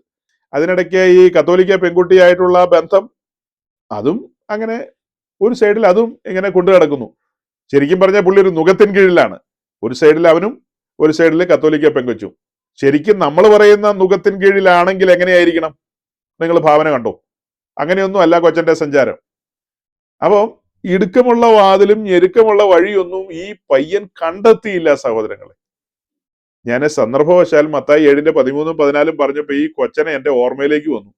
അതുകൊണ്ട് ഞാൻ പറഞ്ഞതാ, എന്തൊരു വലിയ ചതിയാ നടന്നത്. ഈ കാര്യങ്ങളൊക്കെ അറിഞ്ഞിട്ട് അവനെ പിടിച്ച് സ്നാനപ്പെടുത്തേണ്ട വല്ലോ കാര്യം ആ പാസ്റ്റർക്കുണ്ടോ? അവൻ ഹൃദയ തകർച്ചയോടുകൂടി ഞാനൊരു പാപിയാണ്, യേശുക്രിസ്തു എന്റെ പാപത്തിന് പരിഹാരം വരുത്തിയിരിക്കുന്നു, ഞാൻ എന്റെ ജീവിതം ബലിപീഠത്തിൽ ഏൽപ്പിക്കുകയാണ്, കർത്തൃത്വം ഏൽപ്പിച്ചു കൊടുക്കുകയാണ്, അങ്ങ് എന്റെ ജീവിതത്തിന്റെ കർത്താവായിരിക്കണമേ, ഞാൻ ക്രൂശ് എടുക്കാൻ സന്നദ്ധനായി ഇതാ കടന്നു വന്നിരിക്കുന്നു, എന്റെ ചിന്തകൾ, എന്റെ മോഹങ്ങൾ, എന്റെ ആഗ്രഹങ്ങളുടെ മേൽ ഞാൻ ആ ക്രൂശ് വെച്ച് അമർത്തുകയാണ്. ഇന്നലകളിൽ ഞാൻ താലോലിച്ച എന്റെ ആഗ്രഹങ്ങൾ, താല്പര്യങ്ങൾ, അതിനെയൊക്കെ ഞാൻ ക്രൂശ് വെച്ച് അമർത്തുകയാണ്. ആ ആഗ്രഹങ്ങളെ ഒന്നും ഞാൻ ഇനി താലോലിക്കില്ല, ഞാൻ അതിനെയൊന്നും ചുമക്കുന്നില്ല, ഞാൻ അനുദിനം ക്രൂശാണ് ചുമക്കുന്നത് എന്ന ഒരു തലത്തിലേക്ക് വരണ്ടേ? അങ്ങനെയൊന്നും വരാൻ കഴിയാത്തതിന്റെ കാരണം ഇതെല്ലാം ധാരാളം ലൈസൻസ് ഇല്ലാത്ത ഈ മെഗാ ചർച്ചുകളും കൂട്ടങ്ങളും നമ്മുടെ നാട്ടിലുണ്ട്. അതിനൊന്നും ലൈസൻസ് ഇല്ല. നിങ്ങൾ മനസ്സിലാക്കണം, ഉയരത്തിൽ നിന്നുള്ള ലൈസൻസ് ഇല്ല. അവർ ചെയ്യുന്ന തട്ടിപ്പ് എന്ന് പറയുന്നത് അന്യഭാഷ പറയുന്നു എന്നുള്ളതാണ്. അത് ദൈവത്തിന്റെ പരിശുദ്ധാത്മാവിലാണെന്ന് ജനം തെറ്റിദ്ധരിക്കുന്നു. ജനത്തിന്റെ ചിന്ത എന്താന്ന് വെച്ച് കഴിഞ്ഞാല് അന്യഭാഷ ആരാരെല്ലാം പറയുന്നു അതെല്ലാം പരിശുദ്ധാത്മാവിലാന്നുള്ളതാണ്. പരിശുദ്ധാത്മാവിൽ അന്യഭാഷയൊക്കെ പറയും. അതുപോലെ തന്നെ ഈ പറയപ്പെട്ട തരം ആത്മാക്കളുണ്ടല്ലോ, ആ ആത്മാക്കളും ആളുകളെ കൊണ്ട് ഇതൊക്കെ പറയിപ്പിക്കും. കഴിഞ്ഞ ദിവസം എന്താ നമ്മൾ ചിന്തിച്ചത്? ഉയരത്തിൽ നിന്ന് തീയിറക്കുന്നവൻ ആരോ അവൻ ദൈവമായിരിക്കട്ടെ എന്നല്ലേ പറഞ്ഞത്. ബാല് തീയിറക്കിയാൽ ബാല് ദൈവം, യഹോവ തീയിറക്കിയാൽ യഹോവ ദൈവം. അപ്പോ പലരും ചിന്തിക്കുന്നത് ബാലിന് തീയൊക്കെ ഇറക്കാൻ കഴിയുമെന്നുള്ളതാണ്. നമ്മൾ കണ്ടെത്തി കഴിയുമെന്ന്. പക്ഷെ കർമ്മേലിൽ ദൈവം അനുവദിച്ചില്ലെന്നുള്ളതാണ്. കർമ്മേലിൽ ദൈവം അനുവദിച്ചില്ല. നമ്മൾ ഇയ്യോബിന്റെ പുസ്തകത്തിൽ നിന്നും വെളിപ്പാട് പുസ്തകത്തിൽ നിന്നൊക്കെ കണ്ടു, ആകാശത്ത് നിന്ന് തീ ഇറക്കാൻ കഴിയോ ഇല്ലയോ എന്നുള്ളതൊക്കെ നമ്മൾ കണ്ടു. അങ്ങനെയെങ്കിൽ ദൈവത്തിന്റെ പരിശുദ്ധാത്മാവിനാൽ നിറയപ്പെട്ട് അന്യഭാഷകളിൽ ദൈവത്തോട് സംസാരിക്കുകയും പ്രാർത്ഥിക്കുകയും പാടുകയും ദൈവത്തെ ആരാധിക്കുകയൊക്കെ ചെയ്യുന്ന വിശുദ്ധന്മാരെ അനുകരിച്ചുകൊണ്ട് വെളിച്ചദൂതന്റെ വേഷം ധരിച്ചു വരുന്ന പുള്ളിയും ആ നിലയിൽ തന്നെ അവന്റെ ആളുകളെ ആ അഭിഷേകത്തിൽ നിർത്തും. അവരും അന്യഭാഷ, ആ ഭാഷ, ഈ ഭാഷയൊക്കെ പറയും. അതൊക്കെ കേട്ടിട്ട് ആളുകൾ വിചാരിക്കും ഇവിടെ ഭയങ്കര സംഭവം നടക്കുന്നതെന്ന്. അതേസമയം ദൈവവചനത്തിന്റെ ABCD പുള്ളികൾക്ക് പലർക്കും അറിയില്ല. അതിന്റെ തെളിവുകൾ സ്വർഗത്തിലെ ദൈവം നമ്മുടെ മുമ്പാകെ തരും. യെരുശലേമിലെ പടിഞ്ഞാറൻ മതിലിന്റെ മുമ്പിൽ നിന്നുകൊണ്ട് ചിലപ്പോൾ പറഞ്ഞു കളയും, ഇവിടെ നിന്ന് പ്രാർത്ഥിച്ച ദൈവം കേൾക്കുന്നൊക്കെ. അത് പറഞ്ഞപ്പോഴേ എന്റെ ഉള്ളിൽ പെട്ടെന്നൊരു ചിന്ത വന്നത്. കഴിഞ്ഞ ദിവസം ഞാനിങ്ങനെ സോഷ്യൽ മീഡിയയിൽ ഒരു ചെറിയ വീഡിയോ കാണാനിടയായി. ഒരു ഷോർട്ട് വീഡിയോ മറ്റോ. ആ വീഡിയോയിൽ നമ്മുടെ കൊട്ടാരക്കര അപ്പോസ്തലനും പിന്നെ ബാംഗ്ലൂരിലെ ഏലിയൻ സച്ചായന്റെ ഇംഗ്ലീഷ് മകനും കൂടെ ഇരുന്ന് സംസാരിക്കുന്ന ഒരു മുഖാമുഖമുള്ള ഒരു ടോക്ക് ഷോ പോലെ നമ്മൾ കാണുകയാണ്. ചിരിച്ചിരിച്ച് മണ്ണ് തപ്പി എന്ന് പറഞ്ഞാൽ മതി. വാസവദത്തയുടെ ചാരിത്ര പ്രസംഗം എന്നൊക്കെ നമ്മൾ പണ്ട് മലയാളക്കരയിൽ പറഞ്ഞു കേട്ടിട്ടുണ്ട്. എന്നുവെച്ചാൽ അതൊരു നർമ്മത്തിൽ പൊതിഞ്ഞ ആളുകൾ പറയുന്നതാണ്, ഒരു തമാശ രൂപേണ. എന്ന് പറഞ്ഞതുപോലെ ഈ ഏലിയൻ സച്ചായന്റെ മകൻ മറ്റേ പുള്ളിയോട് പറയാ, യാക്കോബിന്റെ ലേഖനത്തിലെ വാക്യം എടുത്തു വെച്ചുകൊണ്ട് നാവിനെ കടിഞ്ഞാണിടണമെന്ന്. പലർക്കും നാവിനെ കടിഞ്ഞാണിടാൻ അറിയാൻ മേലെന്ന്. മലയാളികളായ മലയാളികൾ മലയാളത്തിൽ അത് കേൾക്കുകയാണ്. ആളുകൾ തലകുത്തിന്ന് ചിരിക്കില്ലേ? ഈ പറഞ്ഞത് ആരാ? കോട്ടയം പട്ടണത്തിൽ നിന്ന് പറയുകയാണ്, അവരുടെ സീനിയർ പാസ്റ്റർമാരുടെ ഭാര്യമാരെല്ലാം പല വഴിക്കും കറങ്ങാൻ പോകുന്നു. അങ്ങനെ കറങ്ങാൻ പോയതിന്റെ പേരില് ബാംഗ്ലൂരിലെ അവരുടെ സഭകളെല്ലാം ആളുകളെ കൊണ്ട് നിറഞ്ഞു എന്ന്.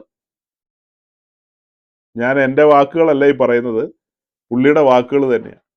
അത് ഫ്രാൻസിസ് മാർപ്പാപ്പയും അങ്ങ് അന്ത്യോക്യയിലെ പാത്രിയാർക്കീസ് വരെ കേട്ടെന്നാണ് എനിക്ക് തോന്നുന്നത്. കേൾക്കാത്ത ആരും ഭൂമിയിൽ ഉണ്ടാകില്ല. അതുപോലെ വൈറലായിരുന്നു അത്. ആ പുള്ളിയാണ് പറയുന്നത് നാവിന് കടിഞ്ഞാണോ. എനിക്കത് കേട്ടപ്പോഴും ചിരി വന്നു പോയി. ഇപ്പൊ ഈ മെസ്സേജ് പറഞ്ഞുകൊണ്ടിരിക്കുമ്പോഴും ഉള്ളിന്റെ ഉള്ളിൽ ചിരി അടക്കാനായിട്ട് ഞാൻ പാടുപെടുകയാണ്. തമാശ എന്നല്ലാതെ എന്താ പറയുന്നത്?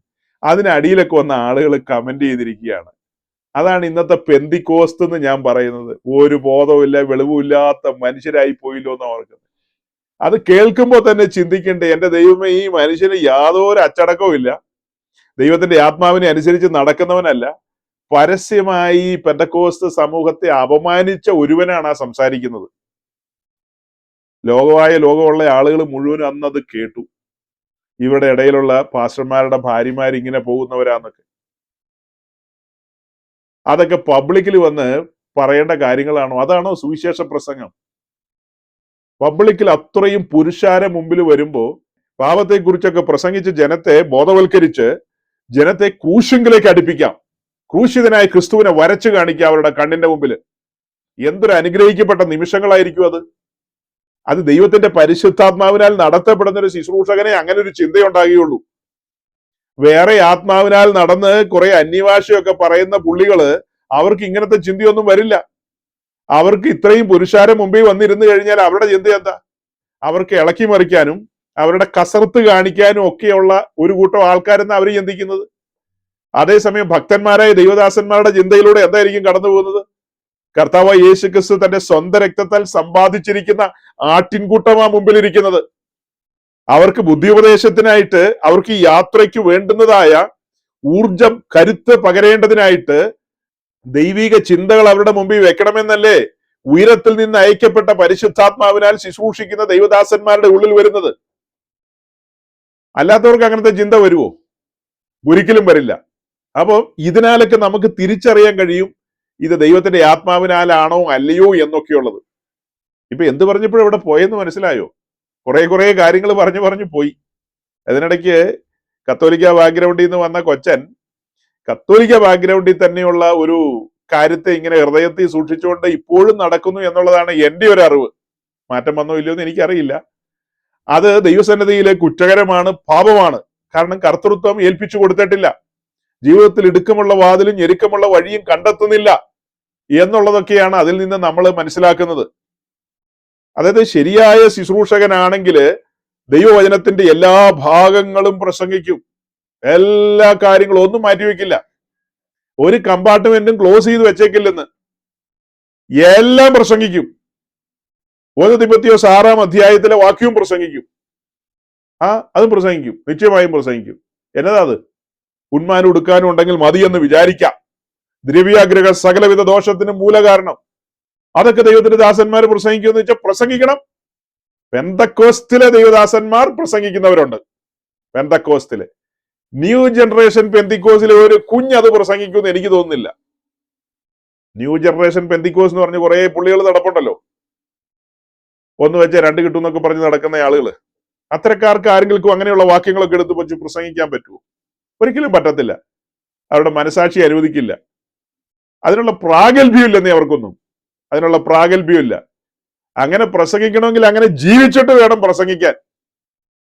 ആ മനോഭാവത്തിനുടമകൾക്ക് മാത്രമേ അത് പ്രസംഗിക്കാൻ കഴിയൂ. അങ്ങനെ പ്രസംഗിക്കുന്നവരെ ജനം തിരിച്ചറിയുന്നുമില്ല. അങ്ങനെ ദൈവത്തിന്റെ സത്യവചനത്തെ എല്ലാ മേഖലകളെയും തുറന്നു കാണിച്ചുകൊണ്ട് പ്രസംഗിക്കുന്ന ദൈവത്തിന്റെ ദാസന്മാരെ ജനത്തിന് മനസ്സിലാകുന്നില്ല. അല്ലാത്തവര് ജനത്തിന് പെട്ടെന്ന് മനസ്സിലാകുന്നുണ്ട്. അവിടെ പോയി ആളുകൾ ഒട്ടുന്നുണ്ട്. എന്തിനാ അങ്ങനെ ഒട്ടുന്നതെന്ന് എനിക്കറിയാൻ മേല. എന്തായാലും നമ്മൾ പറഞ്ഞു വന്ന റോമാലേഖനം 8-ാം അധ്യായത്തെ മുൻനിർത്തിക്കൊണ്ട്, അതായത് കള്ളപ്രവാചകന്മാരെ വെട്ടണം എന്ന് പറഞ്ഞപ്പോൾ ആ കള്ളപ്രവാചകന്മാരെ നമ്മൾ പുതിയ നിയമത്തിലേക്ക് വരുമ്പോൾ ജഡത്തിന്റെ ചിന്തകൾ എന്നുള്ള നിലയിൽ ബാലിന്റെ പ്രവാചകന്മാർ അശേരയുടെ പ്രവാചകന്മാരെ വെട്ടിയതുപോലെ ജഡത്തിന്റെ ചിന്തകളെ വെട്ടണമെന്നാണ് നമ്മൾ പറഞ്ഞത്. ജഡത്തിന്റെ ചിന്തകളിൽ തന്നെ സഞ്ചരിക്കുന്ന ചില പ്രിയപ്പെട്ടവരെ പരിചയപ്പെടുത്തിയത് കൊണ്ടാണ് കുറച്ച് വിശദമായി അങ്ങനെ പറയേണ്ട സാഹചര്യങ്ങളെ വന്നത്. അപ്പൊ ഈ 18-ാം അധ്യായത്തില് ബാലിന്റെയും അശേരയുടെയും പ്രവാചകന്മാരെ കീശോൻ തോട്ടിങ്കിൽ വെച്ച് വെട്ടിയ കാര്യമൊക്കെ പറഞ്ഞു. അപ്പൊ അവിടെ ദൈവത്തിന്റെ ന്യായവിധിയാണ് വെളിപ്പെട്ടത്. ദൈവത്തിന്റെ കോപാഗ്നി അവിടെ ഇറങ്ങി. അതൊക്കെ കഴിഞ്ഞിട്ടാണ് നമ്മൾ ആവർത്തന പുസ്തകം 9-ാം അധ്യായത്തിലേക്ക് വന്നത്. അത് വായിച്ചിട്ട് ഞാൻ നേരെ അങ്ങോട്ട് തന്നെ മുന്നോട്ട് പോയിരുന്നു. ആവർത്തന പുസ്തകം 9-ാം അധ്യായത്തിലേക്ക് നമ്മൾ വന്നു. 9-ാം അധ്യായത്തിലേക്ക് വന്നപ്പോ ഞാൻ വിശദമാക്കിയല്ല, കഴിഞ്ഞ ദിവസം പറഞ്ഞ കാര്യം ഒന്നുകൂടെ ഓർമ്മിപ്പിക്കാൻ വേണ്ടിയിട്ടാണ് ഈ ചാപ്റ്റർ ഇപ്പൊ തുറന്നത്. നിങ്ങളന്ന് കേട്ടവരാണ്. കേൾക്കാത്ത ആരെങ്കിലും ഉണ്ടെങ്കിൽ അവർക്ക് വേണ്ടിയിട്ട് പിന്നെയും പറയാണ്. ഈ 9-ാം അധ്യായത്തിന്റെ ഒരു പശ്ചാത്തലം എന്ന് പറയുന്നത് അതായത് ഇസ്രായേല് ഏതാണ്ട് ഒരു 40 വർഷത്തിനടുത്ത് ഇങ്ങനെ മരുഭൂമിയിലൂടെ കറങ്ങി കറങ്ങി അതിന്റെ ഒടുവിലേക്ക് വന്നു കഴിഞ്ഞപ്പോൾ മോവാബ് സമഭൂമി വെച്ചാണ് ഈ ആവർത്തന പുസ്തകം എഴുതുന്നത്. ദൈവത്തിന്റെ ദാസനായ മോശ യോർദാൻ കടക്കുന്നില്ല, തന്റെ ജീവിതം അവിടെ അവസാനിക്കാൻ പോവുകയാണ്. അതിനു മുമ്പ് അവസാനമായിട്ട് അവർക്ക് എഴുതുന്ന കാര്യങ്ങളാണ് ഈ ആവർത്തന പുസ്തകത്തിലുള്ളത്. വിശേഷാൽ അതിന്റെ 9-ാം അധ്യായത്തിലേക്ക് വരുമ്പോൾ അവര് യാത്ര പുറപ്പെട്ട ആരംഭ കാലഘട്ടത്തിൽ സംഭവിച്ച ഒരു കാര്യത്തെ എടുത്തു പറയുകയാണ്. അതായത് പുറപ്പാട് ദിവസം 32-ാം അധ്യായവുമായി ബന്ധപ്പെട്ട ഇൻസിഡന്റ്. ഹോരേബിൽ അവർ കാളക്കുട്ടിയെ ഉണ്ടാക്കിയപ്പോൾ ദൈവത്തിന്റെ കോപം ജ്വലിച്ച കാര്യം അവിടെ ഉണ്ട്. അവിടെ കുറച്ച് കാര്യങ്ങൾ ഉണ്ടെങ്കിൽ പോലും കുറച്ചും കൂടെ നമുക്ക് വ്യക്തമായി മനസ്സിലാകുന്ന രീതിയിൽ ഇവിടെ കാര്യങ്ങൾ എഴുതി വെച്ചിരിക്കുകയാണ്. ഇവിടെ എന്താ കാണുന്നത്? അതിന്റെ 6-ാം വാക്യത്തിലേക്കും 7-ാം വാക്യത്തിലേക്കൊക്കെ വരുമ്പോൾ നമ്മൾ കാണുന്ന, ആകയാൽ നിന്റെ ദൈവമായ യഹോവ നിനക്ക് ആ നല്ല ദേശം അവകാശമായി തരുന്നത് നിന്റെ നീതി നിമിത്തം അല്ലെന്ന് അറിഞ്ഞുകൊള്ളുക. നീ ദുശാഠ്യമുള്ള ജനമല്ലോ, നീ മരുഭൂമിയിൽ വെച്ച് നിന്റെ ദൈവമായ യഹോവയെ കോപിപ്പിച്ചു. പിന്നീട് താഴേക്കുള്ള വാക്യത്തിലൊക്കെ ഈ കോപിപ്പിച്ചു നമുക്ക് കാണാനായിട്ട് കഴിയും. അങ്ങനെ വലുവനായ ദൈവത്തിന്റെ കോപം ഇസ്രായേലിന്റെ മേൽ ഇങ്ങനെ നിൽക്കുന്ന കാര്യത്തെക്കുറിച്ച് നമ്മൾ കാണുകയാണ്. അത് കഴിഞ്ഞിട്ട് അതിന്റെ ഒടുവിലേക്കൊക്കെ വരുമ്പോൾ നമ്മൾ മനസ്സിലാക്കിയ ഒരു കാര്യമാണ്, മോശ ദൈവത്തിന്റെ സന്നിധിയിൽ നെടുമ്പാട് വീണു ഇടിവിൽ നിന്ന് ഇസ്രായേലിന് വേണ്ടി മധ്യസ്ഥ അണച്ചു. അതായത് ഇസ്രായേലിന് വേണ്ടി മാത്രമല്ല, മോശയുടെ സഹോദരനായ അഹ്റോന് വേണ്ടിയും മോശ ഇടിവിൽ നിന്ന് മധ്യസ്ഥ അണച്ചു. അഹ്റോനും പുകഞ്ഞു പോകേണ്ടതായിരുന്നു. ആ സ്ഥാനത്ത് മോശ ഇടിവിൽ നിന്ന് അഹ്റോന് വേണ്ടി അപേക്ഷിച്ചു. ദൈവം അത് കേട്ടു. അങ്ങനെ അഹ്റോനെ ശേഷിപ്പിച്ചു. ഈ കാര്യങ്ങളൊക്കെയാണ് ഈ 9-ാം അധ്യായത്തിൽ നമ്മൾ കണ്ടത്. അപ്പൊ അവിടെ ദൈവത്തിന്റെ കോപം ജ്വലിച്ചു നിൽക്കുന്നതും ഒരു ദൈവിക ന്യായവിധി ഇസ്രായേലിന്റെ മേൽ കടന്നു വരുന്നതുമായ സൂചനകളാണ് നമുക്ക് കിട്ടുന്നത്. എന്നാൽ മോശ അവിടെ ഇടിവിൽ നിന്ന് ആ കാര്യത്തിന് ഒരു സമാപ്തി വരുത്തി എന്നുള്ളത് നമ്മൾ അവിടെ പഠിക്കുകയാണ്.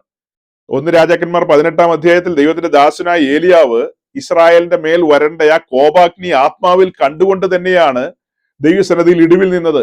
യാഗപീഠം തയ്യാറാക്കി യാഗവസ്തുവിനെ ബലിപീഠത്തിലേക്ക് കൊണ്ടുവന്നത് അതൊക്കെ മനസ്സിലാക്കിക്കൊണ്ട് തന്നെയാണ്. അതായത് അവിടെ ഒരു ദൈവിക ന്യായവിധിയാണ് സംഭവിച്ചതെന്ന് നമ്മൾ കഴിഞ്ഞ ദിവസം പറഞ്ഞല്ലോ. അപ്പൊ ആ ന്യായവിധി സംഭവിച്ചു.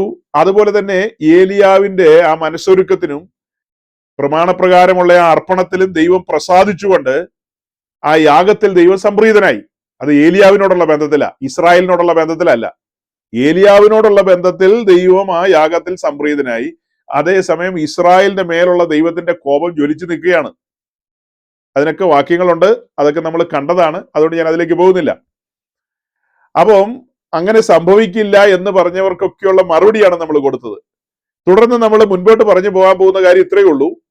അതായത് ഈ കാര്യങ്ങൾ സംഭവിച്ചപ്പോൾ ഇസ്രായേൽ ജനം കവിണ്ണു വീണ് യഹോവ തന്നെ ദൈവം എന്ന് പറഞ്ഞല്ലോ. അങ്ങനെ ഒരു കാഴ്ചയാണ് നമ്മൾ കണ്ടത്.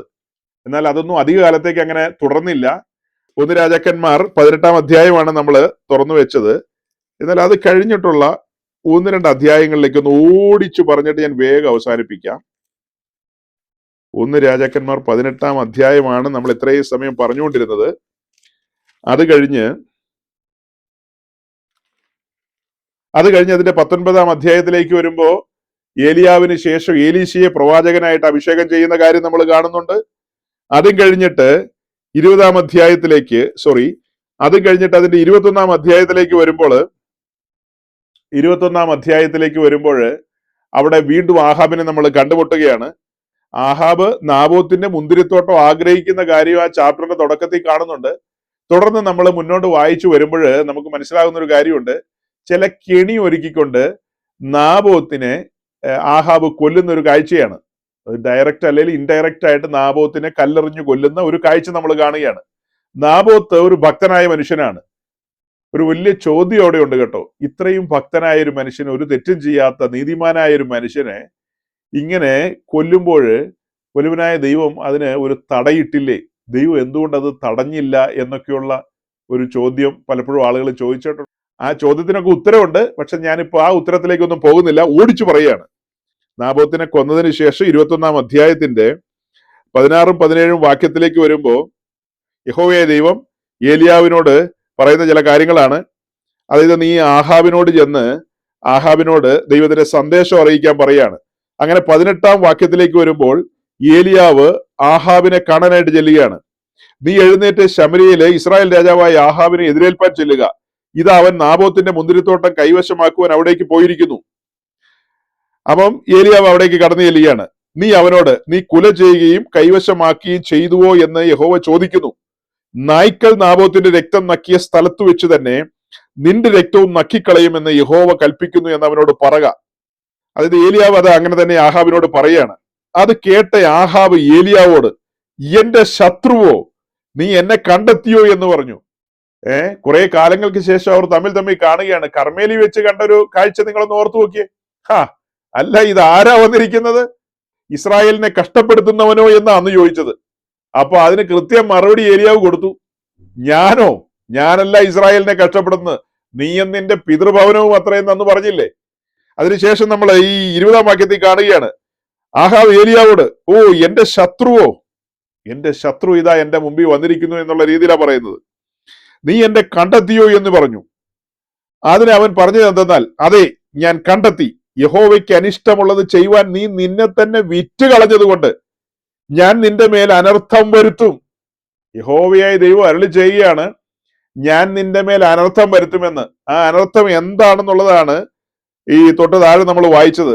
അതായത്, നീ കൊല ചെയ്യുകയും കൈവശമാക്കുകയും ചെയ്തു എന്ന് യഹോവ ചോദിക്കുന്നു. നായ്ക്കൾ നാബോത്തിന്റെ രക്തം നക്കിയ സ്ഥലത്ത് വെച്ച് തന്നെ നിന്റെ രക്തവും നക്കിക്കളയുമെന്ന് യഹോവ കൽപ്പിക്കുന്നു. ഇവിടെയും ഒരു ന്യായവിധിയാ പറയുന്നത്. ശ്രദ്ധിക്കണം കേട്ടോ. ഇവിടെ ഏലിയാവ് ആഹാബിനോട് ഒരു ന്യായവിധിയാ പറയുന്നത്. ആ ന്യായവിധി എന്ന് പറയുന്നത് ആഹാബിനോട് വ്യക്തിപരമായി പറയുന്നതാണ്.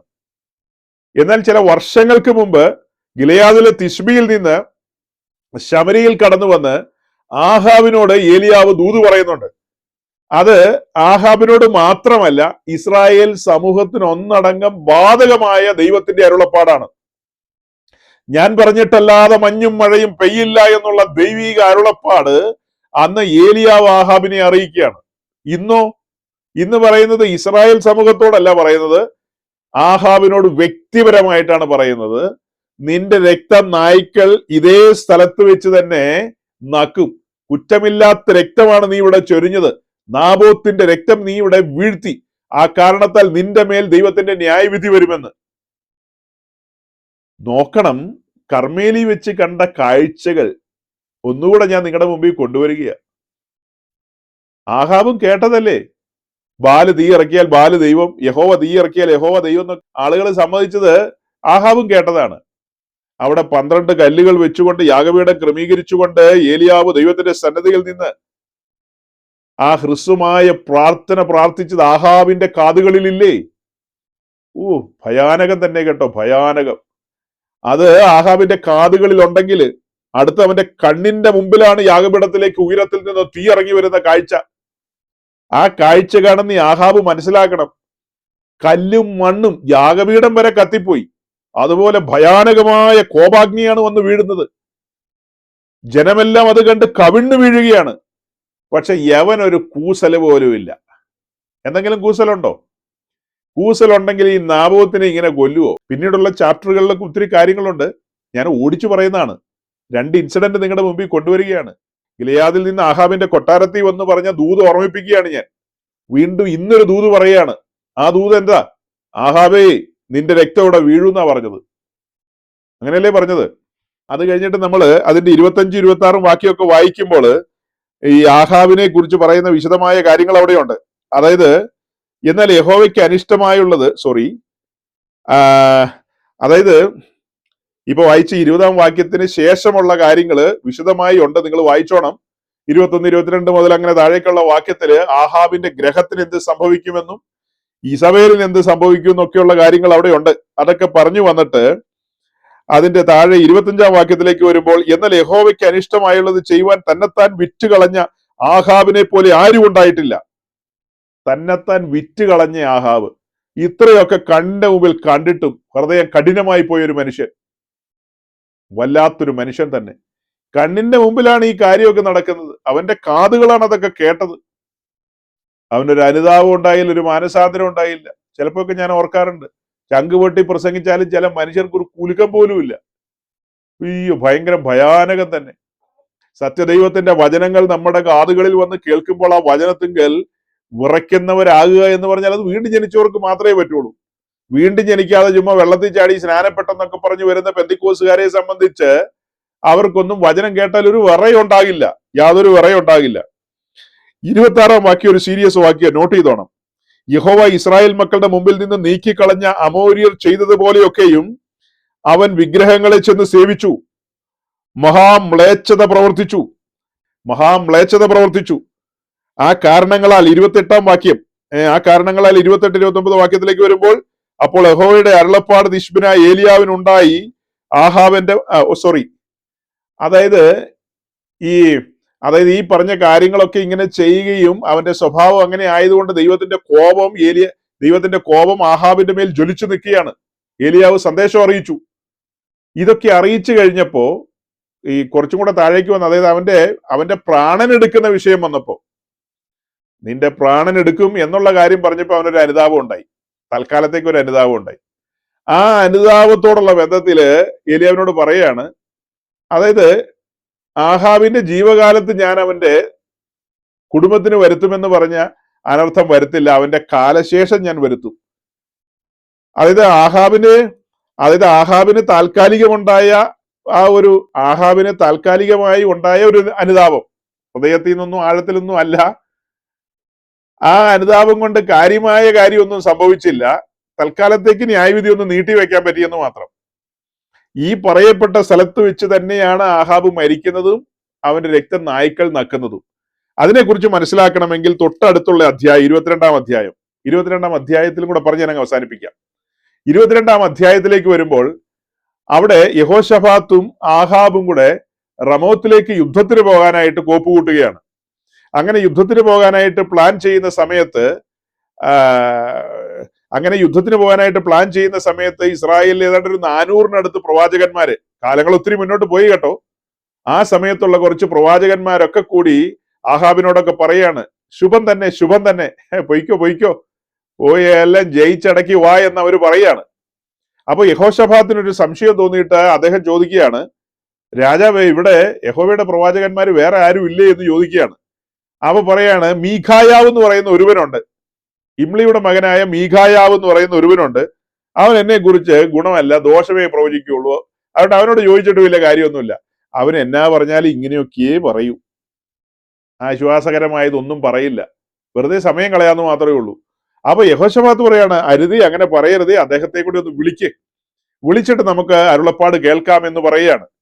അപ്പൊ ഈ മീഖായാവ് എന്ന് പറയുമ്പോൾ നിങ്ങൾ തെറ്റിദ്ധരിക്കരുത്, മീഖായാവ് എന്ന് പറയുന്ന പ്രവാചകൻ, നമ്മൾ മീഖായുടെ പുസ്തകം കാണുന്നുണ്ടല്ലോ, ആ മീഖ പ്രവാചകനല്ല, ഇത് മീഖായാവ് എന്ന് പറയുന്ന പ്രവാചകനാണ്.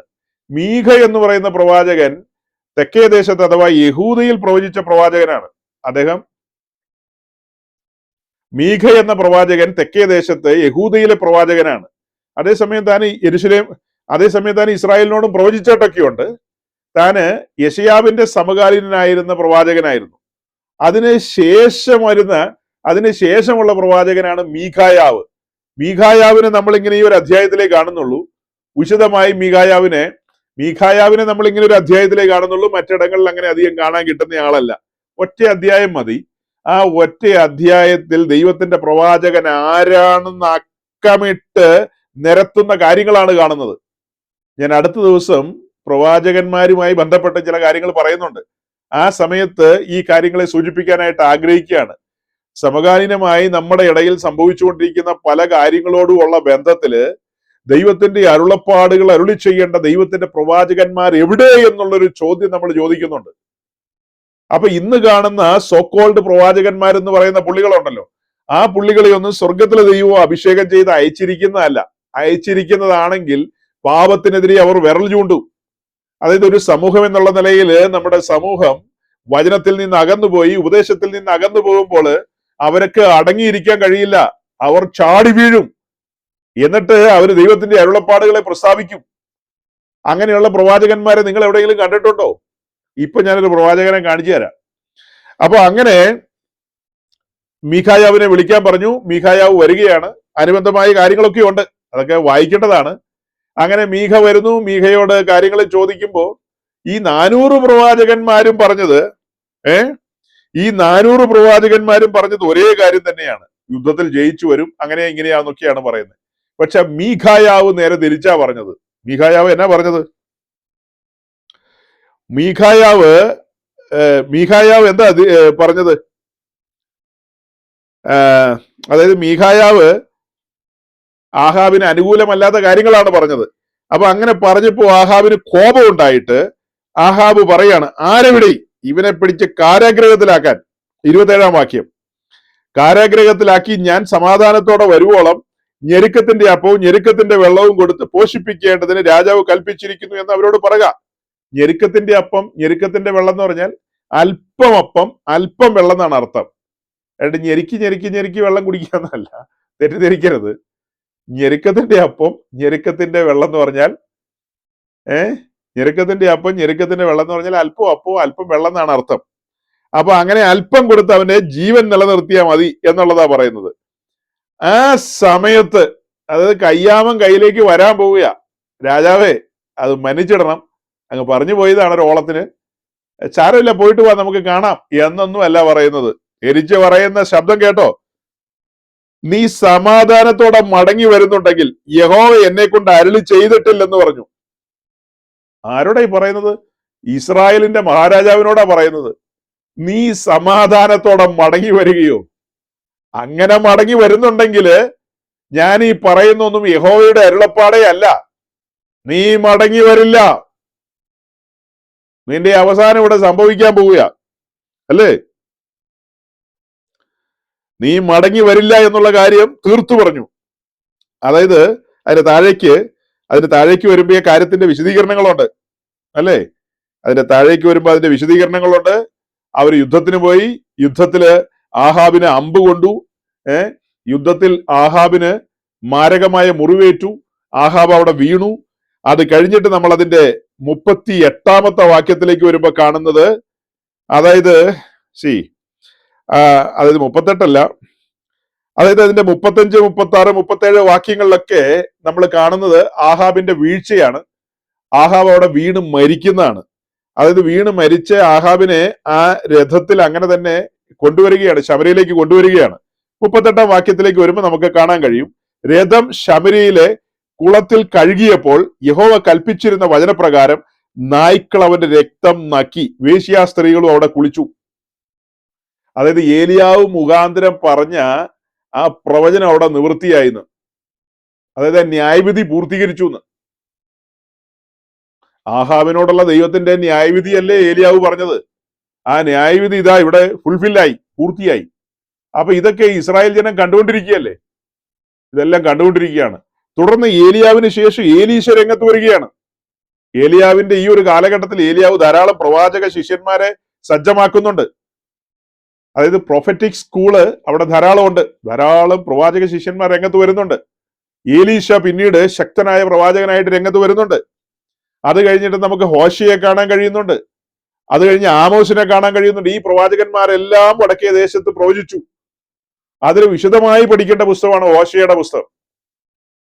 ഇസ്രായേലിന്റെയും യഹൂദയുടെയും ഒന്നാമത്തെ പ്രവാസത്തോടുള്ള ബന്ധത്തിൽ ഏറ്റവും പ്രധാനമായ വിഷയം വിഗ്രഹാരാധനയായിരുന്നു.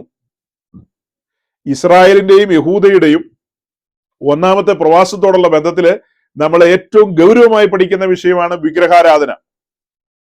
അതായത് കർമ്മേലിൽ തീ ഇറങ്ങിയതൊക്കെ കണ്ടതല്ലേ എന്ന് ചോദിച്ചു കഴിഞ്ഞാൽ ആ തീയൊക്കെ കണ്ടപ്പോൾ ഇവര് താൽക്കാലികമായ ഒരു സമർപ്പണത്തിലേക്ക് വന്നതാണ്. ഒന്ന് കുലുങ്ങിയത് മാത്രമേ ഉള്ളൂ. അത് കഴിഞ്ഞ് കാര്യമായിട്ടൊന്നും കുലുങ്ങിയില്ല.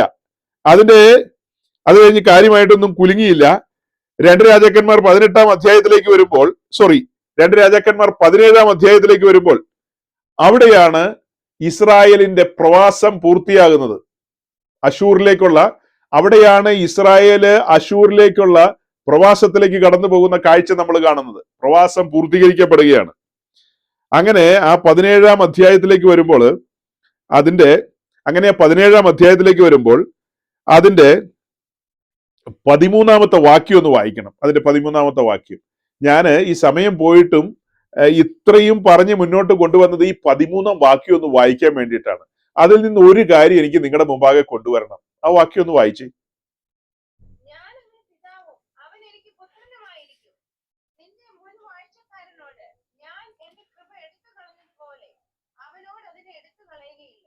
ഞാൻ പറഞ്ഞത് 2 രാജാക്കന്മാരാണ്. 2 രാജാക്കന്മാർ 17-ാം അധ്യായം അതിന്റെ 13-ാമത്തെ വാക്യം.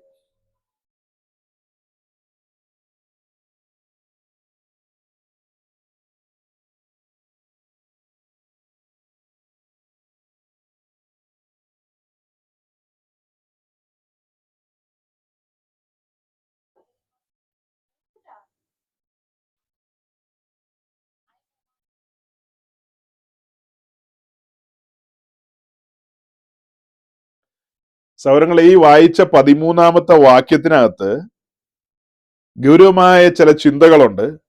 അവിടെ നമ്മൾ കാണുന്നത് നമ്മൾ വായിച്ച ഈ 13-ാം വാക്യത്തിൽ ഗൗരവമായ ചിന്തകളുണ്ട്. അതിന്റെ തൊട്ട് മുകളിൽ 12-ാം വാക്യത്തിൽ നമ്മൾ കാണുന്നത്, ഈ കാര്യം ചെയ്യരുതെന്ന് യഹോവ അവരോട് വിലക്കിയിരുന്ന വിഗ്രഹങ്ങളെ അവർ ചെന്ന് സേവിച്ചു. അതായത് 17-ാം അധ്യായം തുടക്കം മുതൽ നിങ്ങൾ വായിച്ചു വരണം, അല്ലാതെ പെട്ടെന്ന് ഈ 13-ലേക്കൊന്നും വന്നാൽ മനസ്സിലാകില്ല. വിഗ്രഹാരാധന എന്ന് പറയുന്നത് യഹോവയായ ദൈവത്തിന് ഏറ്റവും കോപമുള്ള കാര്യമാണ്. ഇസ്രായേലിലെ രാജാക്കന്മാരും പ്രവാചകന്മാരും എല്ലാം ജനത്തെ വിഗ്രഹാരാധനയിലേക്ക് നയിച്ചു. അതിനിടയിൽ ദൈവത്തിന്റെ പ്രവാചകന്മാരെന്നുള്ള നിലയിൽ ഒറ്റയും തെറ്റയുമായിട്ട് നമ്മൾ ചിലരെ കാണുന്നു. അതാണ് ഏലിയാവ്, ഏലീശ, മീഖായാവ്, ഹോശയ, അതുപോലെ ആമോസ്, കാട്ടത്തിപ്പഴം പറക്കുന്ന ആമോസ്, കാട്ടത്തിപ്പഴം പറക്കി നടന്ന ആമോസ്, ഇങ്ങനെ ചില ഭക്തന്മാരെ, ദൈവത്തിന്റെ പ്രവാചകന്മാരെ, അവര് മുഖം നോക്കാതെ ദൈവത്തിന്റെ അരുളപ്പാടുകൾ തന്നെ പ്രസ്താവിച്ചിരുന്നവര്. അതിനിടയിലാണ് 400-300 പ്രവാചകന്മാരൊക്കെ വിഗ്രഹാരാധനയോട് സപ്പോർട്ട് ചെയ്യുന്ന രീതിയിൽ ഈ ജനത്തെ നയിച്ചുകൊണ്ടിരുന്നത്. അപ്പൊ 13-ാം വാക്യത്തിലേക്ക് വരുമ്പോൾ നമ്മൾ കാണുകയാണ്, എന്നാൽ യഹോവ സകല പ്രവാചകന്മാരും ദർശകന്മാരും മുഖാന്തരം ഇസ്രായേലിനോടും യഹൂദയോടും നിങ്ങളുടെ ദുർമാർഗങ്ങളെ വിട്ട് ഞാൻ നിങ്ങളുടെ പിതാക്കന്മാരോട് കൽപ്പിച്ചതും എന്റെ ദാസന്മാരായ പ്രവാചകന്മാർ മുഖാന്തരം നിങ്ങൾക്ക് അയച്ചു തന്നതുമായ ന്യായപ്രമാണത്തിനൊത്തവണ്ണം ഒക്കെയും എന്റെ കൽപ്പനകളും ചട്ടങ്ങളും പ്രമാണിച്ച് നടപ്പിനെന്ന് സാക്ഷീകരിച്ചു. എങ്കിലും അവർ കേൾക്കാതെ തങ്ങളുടെ ദൈവമായ യഹോവയിൽ വിശ്വസിക്കാതിരുന്ന് പിതാക്കന്മാരെ പോലെ ദുശ്ശാഠ്യം കാണിച്ചു. തന്റെ ചട്ടങ്ങളും പ്രമാണങ്ങളും എറിഞ്ഞു കളഞ്ഞെന്ന്. 13-ാം വാക്യം തുടങ്ങുന്നത് എങ്ങനെയാ?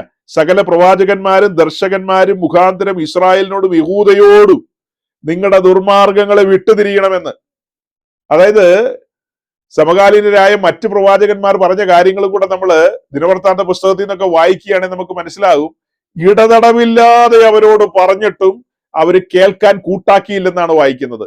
ഇടതടവില്ലാതെ അവരോട് പറഞ്ഞിട്ടും അവര് കേൾക്കാനായിട്ട് കൂട്ടാക്കിയില്ല, മനസ്സുവെച്ചില്ല. അത് കഴിഞ്ഞിട്ട് നമ്മൾ അതിന്റെ താഴേക്ക് വായിക്കുമ്പോൾ അതിന്റെ 15ഉം 16 വാക്യങ്ങളൊക്കെ സീരിയസ് വാക്യങ്ങളാണ്. അതില് 15-ാം വാക്യത്തിന്റെ പകുതി മുതൽ വായിക്കുകയാണെങ്കിൽ, അവർ വ്യാജത്തെ പിന്തുടർന്നു വ്യർത്ഥന്മാരായി തീർന്നു. അവരെ പോലെ ആചരിക്കരുതെന്ന് യഹോവ കൽപ്പിച്ചിരുന്ന ചുറ്റുമുള്ള ജാതികളെ തന്നെ അവർ പിന്തുടർന്നു. അവർ വ്യാജത്തെ പിന്തുടർന്നു വ്യർത്ഥന്മാരായി തീർന്നു. വ്യാജ പ്രവാചകന്മാരുടെയും വ്യാജ ഉപദേഷ്ടാക്കന്മാരുടെയും ഒക്കെ വാക്കുകളെ കേട്ട് അതാണ് സത്യം എന്ന് വിചാരിച്ച് അവർ വ്യർത്ഥന്മാരായി തീർന്നു. അവരെ പോലെ ആചരിക്കുന്ന യഹോവ കൽപ്പിച്ചിരുന്ന ചുറ്റുമുള്ള ജാതികളെ തന്നെ അവർ പിന്തുടർന്നു. അവർ തങ്ങളുടെ ദൈവമായ യഹോവയുടെ കൽപ്പനകളെയൊക്കെ ഉപേക്ഷിച്ചു കളഞ്ഞ് തങ്ങൾക്ക് 2 കാളക്കുട്ടികളുടെ വിഗ്രഹങ്ങൾ വാർപ്പിച്ച് അശേര പ്രതിഷ്ഠയും ഉണ്ടാക്കി. അവിടെ കൊണ്ട് തീർന്നില്ല, ആകാശത്തിലെ സർവ്വ സൈന്യത്തെയും നമസ്കരിച്ചു എന്നൊക്കെ പറഞ്ഞിട്ട്, അതായത് 18-ാം വാക്യത്തിലേക്ക് വരുമ്പോൾ കാണുന്നത്, യഹോവയ്ക്ക് അനിഷ്ടമായുള്ളത് ചെയ്യുവാൻ തങ്ങളെ തന്നെ വിറ്റുകളഞ്ഞ് അത് നിമിത്തം യഹോവ ഇസ്രായേലിനോട് ഏറ്റവും കോപിച്ചു. അവരെ തന്റെ സന്നിധിയിൽ നിന്ന് നീക്കിക്കളഞ്ഞു. യഹൂദ ഗോത്രം മാത്രമല്ലാതെ ആരും ശേഷിച്ചില്ല. നോക്കണം, വടക്കേ ദേശത്തെ ജനത്തോട് പറഞ്ഞ ദൂതാണ് ഇവിടെ കാണുന്നത്. പക്ഷെ അവിടെ 17-ാം അധ്യായത്തിന്റെ 13-ാം വാക്യത്തിൽ നമ്മൾ കണ്ടത്, എന്നാൽ യഹോവ സകല പ്രവാചകന്മാരും ദർശകന്മാരും മുഖാന്തരം ഇസ്രായേലിലെ യഹൂദയിലെയും ജനത്തോടാ പറഞ്ഞത്. 2 സ്ഥലത്തും തന്റെ പ്രവാചകന്മാരെ അയച്ചു. 2 കൂട്ടരോടും പറഞ്ഞു. വടക്കേ ദേശത്ത് വിഗ്രഹാരാധന ഭയങ്കരമാണ്, തെക്കേ ദേശത്തും വിഗ്രഹാരാധന ശക്തിപ്പെട്ടു തുടങ്ങി. 2 കൂട്ടരോടും പറഞ്ഞു, അങ്ങനെ ചെയ്യരുത്, ദൈവിക ന്യായവിധി നിങ്ങളുടെ മേൽ വരുമെന്ന്. ഇവിടെ 18-ാം വാക്യത്തിൽ എന്താ വായിച്ചത്? അത് നിമിത്തം യഹോവ ഇസ്രായേലിനോട് ഏറ്റവും കോപിച്ചു. ഇസ്രായേലിനോട് ദൈവം കോപിച്ച കോപം നിമിത്തം തന്നെയാണ് കർമ്മേലിൽ അഗ്നി ഇറങ്ങിയത്. ആ തീ എന്റെ മേൽ വന്ന് വീഴണമെന്നൊക്കെ പാട്ട് പാടിക്കഴിഞ്ഞാൽ എന്നാ പാട്ടാ അതൊക്കെ? ഓരേവിലെ തീ എന്റെ മേൽ വന്ന് വീഴണമെന്നൊക്കെ പറഞ്ഞ തീയുമായി ബന്ധപ്പെട്ട് അതിന്റെ ദൈവിക കാര്യപരിപാടികളും അതിന്റെ ആഴങ്ങളും മനസ്സിലാക്കാതെയാണ് ഇവരിതൊക്കെ പാടുകയും പറയുകയൊക്കെ ചെയ്യുന്നത്. അതിനൊക്കെ ആഴങ്ങളുണ്ട്, അതിന് ഗൗരവങ്ങളുണ്ട്. നമ്മുടെ ദൈവം ദഹിപ്പിക്കുന്ന അഗ്നിയാണ്. യെസ്, നിത്യദഹനങ്ങളുടെ അടുക്കിലേക്കാണ് നമ്മെ വിളിച്ചിരിക്കുന്നത്. അതിനൊക്കെ വിശദീകരണങ്ങളുണ്ടെന്നേ. അതൊക്കെ ദൈവത്തിന്റെ പരിശുദ്ധാത്മാവിനാൽ ശുശ്രൂഷിക്കുന്നവർക്ക് മാത്രമേ വിശദീകരിക്കാൻ കഴിയൂ. അല്ലാത്തവരൊക്കെ ചുമ്മാ ഫയർ ഫയർ ഫയർ എന്നൊക്കെ പറഞ്ഞുകൊണ്ടിരിക്കും, അത്ര തന്നെ. ഇവിടെ നോക്കണം, ദൈവത്തിന്റെ കോപം ജ്വലിച്ചു നിൽക്കുകയാണ് ഇസ്രായേലിന്റെ മേല്. ആ കോപം ജ്വലിച്ചു നിൽക്കുമ്പോഴാണ് ഏലിയാവ് അവിടെ ഇടിവിൽ നിന്നത്. അവിടെ ഇസ്രായേലിന് താൽക്കാലികമായ ഒരു നീക്കുപോക്ക് ലഭിക്കുകയാണ്. ദൈവത്തിന്റെ പ്രവൃത്തികളുടെ മുമ്പിൽ അനുദപിച്ച് ക്രമീകരിച്ച് മുൻപോട്ട് വരേണ്ടതാണ്. പക്ഷെ കാലങ്ങൾ മുൻപോട്ട് പോയി, തന്റെ വിശുദ്ധ പ്രവാചകന്മാരെ ഇടതടവില്ലാതെ അയച്ചിട്ടും അവരവരുടെ ദുർമാർഗത്തിൽ നിന്ന് പിന്മാറിയില്ല. വിഗ്രഹാരാധനയിൽ കൊടുമ്പിരിക്കൊണ്ടു. ബാലിനും അശേരയ്ക്കും അവര് ധൂപം കാണിച്ചു. അതുപോലെ അവരുടെ മക്കളെ അഗ്നിപ്രവേശം ചെയ്യിപ്പിച്ചു. വാക്യങ്ങളുണ്ട് ഇവിടെ. ഈ കാര്യങ്ങളെല്ലാം നിൽക്കുമ്പോഴാണ് ഈ 17-ാം അധ്യായത്തില് താഴേക്ക് വായിക്കുമ്പോൾ നിങ്ങൾക്ക് കാണാം, ഇസ്രായേൽ എന്നേക്കുമായിട്ട് പ്രവാസത്തിലേക്ക് പോകുന്നത്. നോക്കണം, കർമ്മേലിൽ ദൈവം തന്റെ പ്രവൃത്തി അയച്ചു. ഒരു അനുതാപത്തിന് വേണ്ടിയാണ് ദൈവം അത് പ്രവർത്തിച്ചത്. പക്ഷെ ഇസ്രായേൽ ജനത്തിന് വാസ്തവമായ ഒരു അനുതാപം ഉണ്ടായില്ല. വാസ്തവമായ ഒരു അനുതാപം ഉണ്ടായെങ്കിൽ, അവർ ദൈവഭയം ഉണ്ടായെങ്കിൽ പിന്നീട് അവർ അങ്ങനെയുള്ള വഴികളിലേക്ക് പോകുമായിരുന്നോ? പോകില്ലായിരുന്നു. അതിന് മറ്റൊരു വശവും കൂടെ ഞാൻ പറയാം. അതായത് തെക്കദേശക്കാരെ യഹൂദ ബാബേലിലേക്ക് പ്രവാസത്തിലേക്ക് പോയല്ലോ. വിഗ്രഹാരാധനയൊക്കെ അതിനൊരു കാരണം തന്നെയായിരുന്നു, നമുക്കറിയാം. ശബത്ത് ആചരിച്ചില്ല എന്നൊക്കെ ഉള്ളതുണ്ട്. മടങ്ങി വന്നതിന് ശേഷം ഇസ്രായേലിന്റെ നടുവില് കപടഭക്തി എന്ന് പറയുന്നൊരു വിഷയമുണ്ട്. യേശുക്രിസ്തുവിന്റെ കാലം വന്നപ്പോ കപടഭക്തിക്കാണ് അവിടെ നമ്മൾ പ്രാധാന്യം കൊടുത്ത് കാണുന്നത്. പിന്നീട് അവർ വിഗ്രഹാരാധനയിലേക്ക് പോയിട്ടില്ല. തെക്കേ ദേശക്കാർക്ക് കിട്ടിയ അടി കൊണ്ട് അവര് പഠിച്ചു. പിന്നീട് ഇസ്രായേലിനെ നമ്മൾ പഠിക്കുമ്പോൾ കാര്യമായ വിഗ്രഹാരാധനയിലേക്ക് അവർ പോയിട്ടില്ല. വിഗ്രഹാരാധനയ്ക്കൊന്നും പോയില്ലെന്നല്ല, കാര്യമായിട്ടൊന്നും പോയതായിട്ട് ചരിത്രത്തിൽ നമ്മുടെ മുമ്പാകെയില്ല. അവർക്ക് അതിനോട് വിയോജിപ്പ് തന്നെ വന്നു. അതായത് ശക്തമായ ശിക്ഷ അവരുടെ മേൽ കടന്നു വന്നു എന്ന കാരണത്താലാണ് ആ ബോധ്യം അവർക്ക് വന്നത്. നോക്കണം, കർമ്മേലിൽ ദൈവം അവരോട് ഇടപെട്ടതാണ്. എന്നാൽ ദൈവം തന്റെ പ്രവാചകന്മാരെ അയച്ചില്ല എന്ന് ചോദിച്ചാൽ നിശ്ചയമായും അയച്ചു. ആ അയച്ച പ്രവാചകന്മാരുടെ വാക്കുകൾ ഇവർ കേൾക്കാൻ കൂട്ടാക്കിയില്ലെന്നല്ലേ വായിക്കുന്നത്. ആ കാര്യങ്ങളെ ഇവർ കേൾക്കാൻ കൂട്ടാക്കിയില്ല. നോക്കണോ, അതുപോലെ തന്നെ ഈ തലമുറയുടെ നടുവിലും നമ്മള് ഈ ദൈവത്തിന്റെ വചനം ശക്തമായി പറയുകയാണ്, സഹോദരങ്ങളെ, ദ്രവ്യാഗ്രഹവും അത്യാഗ്രഹവും വിഗ്രഹാരാധനയാണ്. നിങ്ങൾ ആ വിഗ്രഹാരാധന വിട്ടോടുവിൻ എന്ന് പറയുമ്പോൾ അവരെ ദ്രവ്യാഗ്രഹത്തിലേക്ക് തള്ളിവിടുന്ന പുള്ളികളുടെ പ്രസംഗം കേൾക്കാൻ പോവുക. നിങ്ങളെയെല്ലാം കാത്തിരിക്കുന്ന കനത്ത ന്യായവിധിയാണെന്നാണ് അവരോടൊക്കെ പറയാനുള്ളത്. ദൈവത്തിന്റെ നിർമ്മലമായ വചനങ്ങൾ കേട്ട് ശുദ്ധീകരണം പ്രാപിച്ച് ക്രിസ്തു എന്ന തലയോളം വളർന്ന് ദൈവത്തിന്റെ സകല നിറവിനോളം നിറഞ്ഞ് ദൈവവിഷയത്തിൽ സമ്പന്നരായി ക്രിസ്തുവിൽ ആ തികവെങ്കിലേക്ക് വന്ന് ക്രിസ്തുവിന്റെ അതേ സ്വരൂപത്തിലേക്ക്, സെയിം ഇമേജിലേക്ക് വന്ന് കാഹളത്തിന് കാതോർത്ത് മുൻപോട്ട് പോകേണ്ട ഒരു സമൂഹമാണ് നാം. പാപത്തിന്റെ പടുകുഴി നമ്മെ വിടുവിച്ചതെന്ന് ഓർത്തു നോക്കിയേ. അതൊക്കെ ഓർത്തു നോക്കിയാൽ നമുക്ക് എങ്ങനെ ഈ ദൈവത്തിന്റെ ഹിതങ്ങൾക്ക് വിരുദ്ധമായി നമ്മുടെ സ്വന്തം താല്പര്യങ്ങൾക്ക് അനുസരിച്ച് സഞ്ചരിക്കാൻ കഴിയും? നമ്മൾ യാഗപീഠത്തിലെ കാഴ്ച കണ്ടല്ലേ ദൈവരാജ്യത്തിലേക്ക് പ്രവേശിച്ചത്. ഒരുവൻ സ്വന്തം ഹിതങ്ങളും സ്വന്തം താല്പര്യങ്ങളും ഒക്കെ മാറ്റിവെച്ചിട്ട് പിതാവിന്റെ ഇഷ്ടത്തിന് ഏൽപ്പിച്ചു കൊടുത്തൊരു കാഴ്ചയാണ് ബലിപീഠത്തിൽ നമ്മൾ കണ്ടത്. അവൻ തന്നെ താൻ ഏൽപ്പിച്ചു കൊടുത്തെന്ന്. അങ്ങനെ ഏൽപ്പിച്ചു കൊടുത്ത ആ കാഴ്ച കണ്ട് ഹൃദയ തകർച്ചയോടുകൂടി ദൈവരാജ്യത്തിലേക്ക് വന്ന നമുക്ക് പിന്നീടുള്ള കാലത്ത് ജഡത്തെ അനുസരിച്ച് സഞ്ചരിക്കാനോ നമ്മുടെ ഇഷ്ടത്തിനനുസരിച്ച് ജീവിക്കുവാനോ എങ്ങനെ സാധിക്കും? 2 കൊരിന്ത്യർ ലേഖനം 5:14-15 ഓർമ്മിപ്പിച്ചുകൊണ്ട് ഞാൻ അവസാനിപ്പിക്കാം.